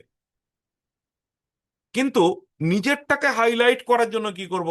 আমি যদি তার মতোই হয়ে যাই, তাহলে তো আমাকে আর চিনতে পারবে না। তাহলে আমি জলজল করব কি করে, আমি হাইলাইট করব কি করে? তাহলে নিজেরও কিছু ইউএসপি তৈরি করতে হবে। আমার কিছু ইউনিকনেস থাকবে। এমন তো হয় না যে আমার কিচ্ছু নেই, সব অন্যের ভালো। অন্যের ভালোটাও শিখুন, আর নিজের ভালোটাকে ভিতর থেকে, যেটাকে বলে মানে গ্লিটারিং ভাবে, অর্থাৎ উজ্জ্বল ভাবে এগিয়ে নিয়ে চলে আসুন। এছাড়া কম্পিটিশন থেকে বেরিয়ে আসার আর একটা রাস্তাও কিন্তু আছে। Do something. একটা হচ্ছে এগুলো তো করুন, প্র্যাকটিস করুন। আর একটা রাস্তা আছে, সেটা হচ্ছে নিস ডাউন। এর মানে কি? দেখুন, একটা থিওরি বলছে যে ব্লু ওশান থিওরি আর রেড ওশান থিওরি। এর মানে কি? লাল সমুদ্র, নীল সমুদ্র, ছবি এঁকে দেখাতে বলে ভালো হতো, তো আপনারা অনেকে জানেন। নীল সমুদ্র, দেখুন সমুদ্রে না হাঙর থাকে, আরো অনেক মাছ থাকে, বিভিন্ন প্রাণী থাকে না, তো একে অপরকে লড়াই করে, একে অপরকে খাচ্ছে সব সময়। তো যদি এমন হয় যে একটা জায়গায় শুধু বড় বড় শার্ক, মানে হাঙর এসে গেছে, সেখানে কিন্তু অন্যান্য প্রাণীদেরকে খেয়ে রক্তে রক্তারক্তি করে দেবে, সমুদ্রের জলটা শুধু লাল হয়ে যাবে। আর সেখানে কয়েকটা মাছ যদি ওখান থেকে পালিয়ে গিয়ে এমন জায়গায় চলে যায় যেখানে আর কোনো শার্ক নেই, সেখানে কিন্তু নীল সমুদ্র পাবে। আবার যদি কোনো একটা শার্ক ওখান থেকে নীল সমুদ্রে যায়, সে কিন্তু ওখানে অনেক খাদ্যও পাবে। তার মানে কি বোঝাতে চাইলাম? বোঝাতে চাইলাম সবাই যেখানে লড়াই করছে, আপনিও যদি সেখানে লড়াই করেন, তাহলে কিন্তু আপনার কাজ হবে না, মানে কম্পিটিশন বেশি হবে। তাহলে আপনি নিজেকে নিশ ডাউন করুন, আপনার নির্দিষ্ট এরিয়া তৈরি এরিয়া মানে নিশ তৈরি করুন। এই নিশ মানে যেমন HNI মার্কেটটাকে ধরুন, হাই নেটওয়ার্ক, এটা কিন্তু বেশিরভাগ এলআইসি এজেন্ট পারে না। কারণ বেশিরভাগ এলআইসি এজেন্ট মধ্যবিত্ত, নিম্ন মধ্যবিত্তের উপর ব্যবসা করে, ধনী ব্যক্তির উপর ব্যবসা কিন্তু প্রাইভেট ইন্স্যুরেন্স কোম্পানিরা করে। তো আপনি যদি প্রথম থেকে শেখেন যে HNI মার্কেটিং কি করে করবো, এর ওপর ভিডিও কোর্স নিতে পারেন আমার, 6টা বা 8টা ক্লাস পাবেন, শুধু HNI মার্কেটিং ভিডিও কোর্স, এটা অনলাইনে হবে না, ভিডিও কোর্স। অথবা রিটায়ারমেন্ট ওপর আমি কাজ করব, তাহলে কিন্তু এগিয়ে যাবেন। দেখুন আমি যেমন খুঁজে বের করার চেষ্টা করছি যে একটা এজেন্টের গ্যাপ কোথায়। দেখুন অনেকেই তো ট্রেনিং দেয়, কিন্তু আপনাকে শুধু শিখিয়ে যাচ্ছে, আমিও শিখিয়ে যাচ্ছিলাম। কিন্তু আমার হঠাৎ মনে হলো যে এজেন্ট, নতুন এজেন্টদের তো অনেক চ্যালেঞ্জ আছে, অনেক প্রবলেম তাদের। তাহলে প্রথম থেকে খালি থিওরি শেখালে তো হবে না, তাদের প্রবলেম এরিয়াগুলোকে সলভ করতে হবে। তো আমি আপনাদের এখন যে কোর্সগুলো করব, এগুলো সব প্রবলেম ওরিয়েন্টেড, তাই এটা আমার niche. Okay. Psychological challenge, it is very very very problematic. দেখুন সাইকোলজিক্যাল চ্যালেঞ্জ মানে যেমন ফিয়ার, ফিয়ার টু কনফিডেন্স, মানে বলা হয় তো যে কনফিডেন্স আপনার আনতে হবে, কিন্তু যদি কোনো এজেন্টের কনফিডেন্স আনতেই ভয় লাগে, মানে ধরুন আপনাকে বলা হলো একটা স্টেজে আপনাকে বক্তব্য রাখতে হবে, আপনার বক্তব্য রাখতে ভয় লাগে, আপনাকে বলা হলো কনফিডেন্স নিয়ে তুমি স্টেজে দাঁড়িয়ে যাও, তো আপনার তো স্টেজে কনফিডেন্স নিয়ে দাঁড়াতেই ভয় লাগছে, এটাকেই বলছি ফিয়ার টু কনফিডেন্স। কনফিডেন্স নিতেই ভয় লাগছে। ধনী ব্যক্তির কাছে, একটা বড় হোমরা চোমরা ব্যক্তির কাছে গিয়ে আমি কথা বলবো, আমি কনফিডেন্সটাই আসছে না, আমার ভয় লাগছে। এর কারণ কি জানেন? একটু আগে একটা বিষয় আলোচনা করেছিলাম, that is call identity crisis. Identity, আমরা অনলাইনে, আমি ইউটিউব চ্যানেলে, আমার ইউটিউব চ্যানেলের নাম আপনারা জানেন, নোট করে নিতে পারেন, পল্লব মান্না বলে সার্চ করবেন, পল্লব স্পেস দিয়ে মান্না। আপনি ইউটিউবে গিয়ে @পল্লব মান্না লিখলেও হবে, অথবা পল্লব মান্না LIC বলে ইউটিউবে গিয়ে সার্চ করবেন, আমার চ্যানেল পাবেন। এখানে লাস্ট দুটো ভিডিও কিন্তু আমি আপলোড করে দিয়েছি, যে দুটো এই আপনাদের চ্যালেঞ্জের উপর লিডারদের ট্রেনিং করেছিলাম। তার মধ্যে প্রথম যে ক্লাসটা করেছিলাম, ওতে কিন্তু আইডেন্টিটি ক্রাইসিস কেমন হয় আমি বলেছিলাম। বাই দা বাই, যারা আমাকে পেমেন্ট করবেন, 9735869416, এই নাম্বারে আপনি ইউপিআই করুন। ইউপিআই মানে ফোনপে, পেটিএম, গুগল পে। আপনি এই নাম্বারে কিন্তু এও পাবেন, জীবন প্রভা নামটা পাবেন যদি আপনি ফোনপে করেন। তো এই নাম্বারে আপনি করুন। ওকে, আমি চ্যাট বক্সে নাম্বারটা দিয়ে দিলাম, ইউপিআই করুন। এবং ইউপিআই করার পর আপনি ইউপিআই এ 500 টাকা, ভয় পাওয়ার কিছু নেই, কাল যদি মনে হয় যে আমি স্যার কোর্স করবো না, ফেরত নিয়ে নেবেন 500 টাকা। কিন্তু কাল যদি মনে হয় আমি 500 টাকা দেবো, তখন কিন্তু এই ডিসকাউন্টটা, আজকের যে 10% ফ্ল্যাট দিলাম, এটা পাবেন না। আর 1000 টাকা গ্রুপের জন্য, যারা 5 জন 7 জনকে আনবেন, এটা করুন। ওকে। তো চলো, আমি যেটা দেখাচ্ছিলাম এরপরে, সেটা হচ্ছে যে আইডেন্টিটি ক্রাইসিস হচ্ছে সাইকোলজিক্যাল প্রবলেম আপনার। কি, আমি কি কাজ করি, আমার কি এই কাজের কোনো ভ্যালু আছে? দেখুন, একটা ইলেকট্রিক মিস্ত্রির ভ্যালু কি? 1 মিনিট প্লিজ। একটা ইলেকট্রিক মিস্ত্রির ভ্যালু কি? সাধারণভাবে আমরা ভ্যালুটা কখন বুঝি জানেন? এই যে গরমকাল এখন, হঠাৎ করে রাত্রে আপনার বাড়ির ফ্যানটা খারাপ হয়ে গেছে, কিংবা একাধিক ফ্যান খারাপ হয়ে গেছে, লাইন গন্ডগোল হয়ে গেছে শুধু আপনার বাড়ির, তখন রাত 12টা বাজে, আপনি কিন্তু ইলেকট্রিক মিস্ত্রিকে ফোন করছেন। ইলেকট্রিক মিস্ত্রি ঘুমের ঘোরে বলছে, ভাই দাদা আমি কালকে যাব, আজকে পারবো না। আপনি তখন বলছেন, ভাই তুমি এসো, দরকারে তুমি 500 টাকা নাও, 1000 টাকা নাও, কিন্তু এসো। তো যখন এলো, টাকা তো দিতেই হলো, আর আপনি তাকে কত ধন্যবাদ দিলেন? কেন বলুন তো? তার ভ্যালুটা কোথায়? না, আপনার প্রবলেমটাকে সলভ করেছে বলে। পৃথিবীতে যে কোনো প্রোডাক্ট দুটো কারণে মানুষ কেনে, দুটো কারণে মানুষ টাকা দেয়। একটা হচ্ছে সলভ প্রবলেম, লিখে রাখুন, সারা জীবন এটা আপনার কাজে লাগবে।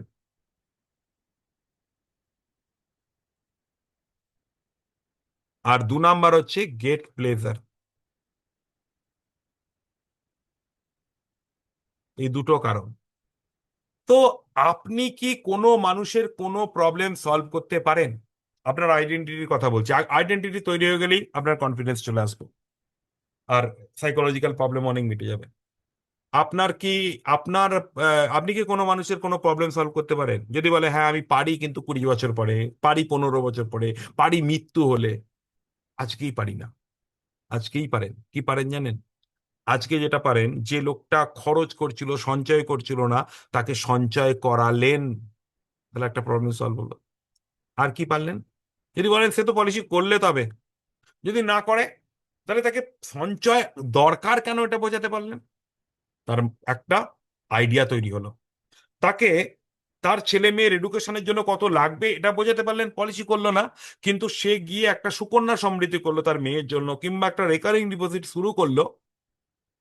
তাহলে একটা প্রবলেম সলভ করলেন। কার প্রবলেম? আপনার নয় কিন্তু, কাস্টমারের প্রবলেম সলভ যখনই করছেন, তখনই হচ্ছে আপনার ভ্যালু আছে।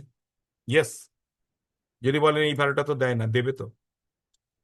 10 জনে 3 জন দেবে, বাকি 7 জন আজকে দেবে না, পরে দেবে। যারা আমার সাথে সহমত, ওয়াই লিখুন, যে ইয়েস আই হ্যাভ ভ্যালু। আমি যে কোনো মানুষের সাথে কথা, এই যে আজকে ট্রেনিং এর ভ্যালু নেই, আপনি কোর্স করেন বা না করেন, আমার কাছে আপনার ভ্যালু আছে, আপনার কাছে আমার ভ্যালু আছে। আপনার কাছে আমার ভ্যালু কি? আপনি কিছু শিখলেন। আপনার আমার কাছে আপনার ভ্যালু কি? যে আপনার আজকে ট্রেনিং ভালো লাগতে বাধ্য, এবং এখান থেকে কিছু কথা মনে রাখতেও বাধ্য। আর সেই কথাগুলো জীবনে যখন মনে পড়বে, তখন একবার হলেও আমার কথা স্মরণ করবেন, জীবন পয়ের কথা স্মরণ করবেন। সেখান থেকে আমাদের ব্র্যান্ডিং এবং প্রচারও হবে। আর যদি আপনি কোর্স করেন, তো অটোমেটিক আমি আপনাকে স্টুডেন্ট আকারে পেয়ে গেলাম, ভ্যালুয়েবল। গেট প্লেজার, আনন্দ প্রাপ্তি। আচ্ছা চলুন তো, আপনার কোনো কথা, আপনার কোনো বিহেভিয়ার, আপনার কোনো কাজে একটা মানুষকে আনন্দ দিতে পারেন তো, পলিসি বিক্রি না করে। আর যদি পলিসি বিক্রি করেন, তাহলে তো তার ছেলে মেয়ে যখন বড় হয়ে ডাক্তারি পড়ার সময় টাকা পাবে, বা ইঞ্জিনিয়ারিং পড়ার সময় টাকা পাবে, মেয়ের বিয়ে, ছেলের বিয়ের সময় টাকা পাবে, কিংবা রিটায়ারমেন্টের সময় সে বসে বসে প্যাসিভ ইনকাম পাবে, তখন তো আনন্দ পাবে। তাহলে ভবিষ্যতের আনন্দটাকে এখন সে দেখতে পাচ্ছে না, কিন্তু আপনি তার জীবনে একটা ভ্যালু দিলেন, সেটাকে যদি ভবিষ্যৎটাকেও দেখাতে পারেন, আনন্দটাকেও দেখাতে পারবেন, আনন্দটাকে দেখাতে পারলেই সে এখনই আনন্দ পাবে ভবিষ্যৎ নিয়ে, এবং গেট প্লেজার, সেখান থেকে আপনার ভ্যালু আছে। আপনার ভ্যালু যদি আপনি না বোঝেন, কে বুঝবে? আপনার ভ্যালু আগে আপনি বুঝুন, মানুষ বুঝে যাবে। তো চলুন, রিপ্লেস হ্যাবিট কি চেঞ্জ করতে হবে? I can not, I will try. আমি মানুষের সাথে কথা বলতে পারি না, ফোন করতে পারি না, যেতে পারি না, রিজেকশন সহ্য করতে পারি না, এসবগুলো চলবে না। হ্যাবিট চেঞ্জ করুন, যে আমি ক্যান নট, আমি পারি না, না করে ভাবুন আমি ট্রাই করতে পারি। আমি ট্রাই করব।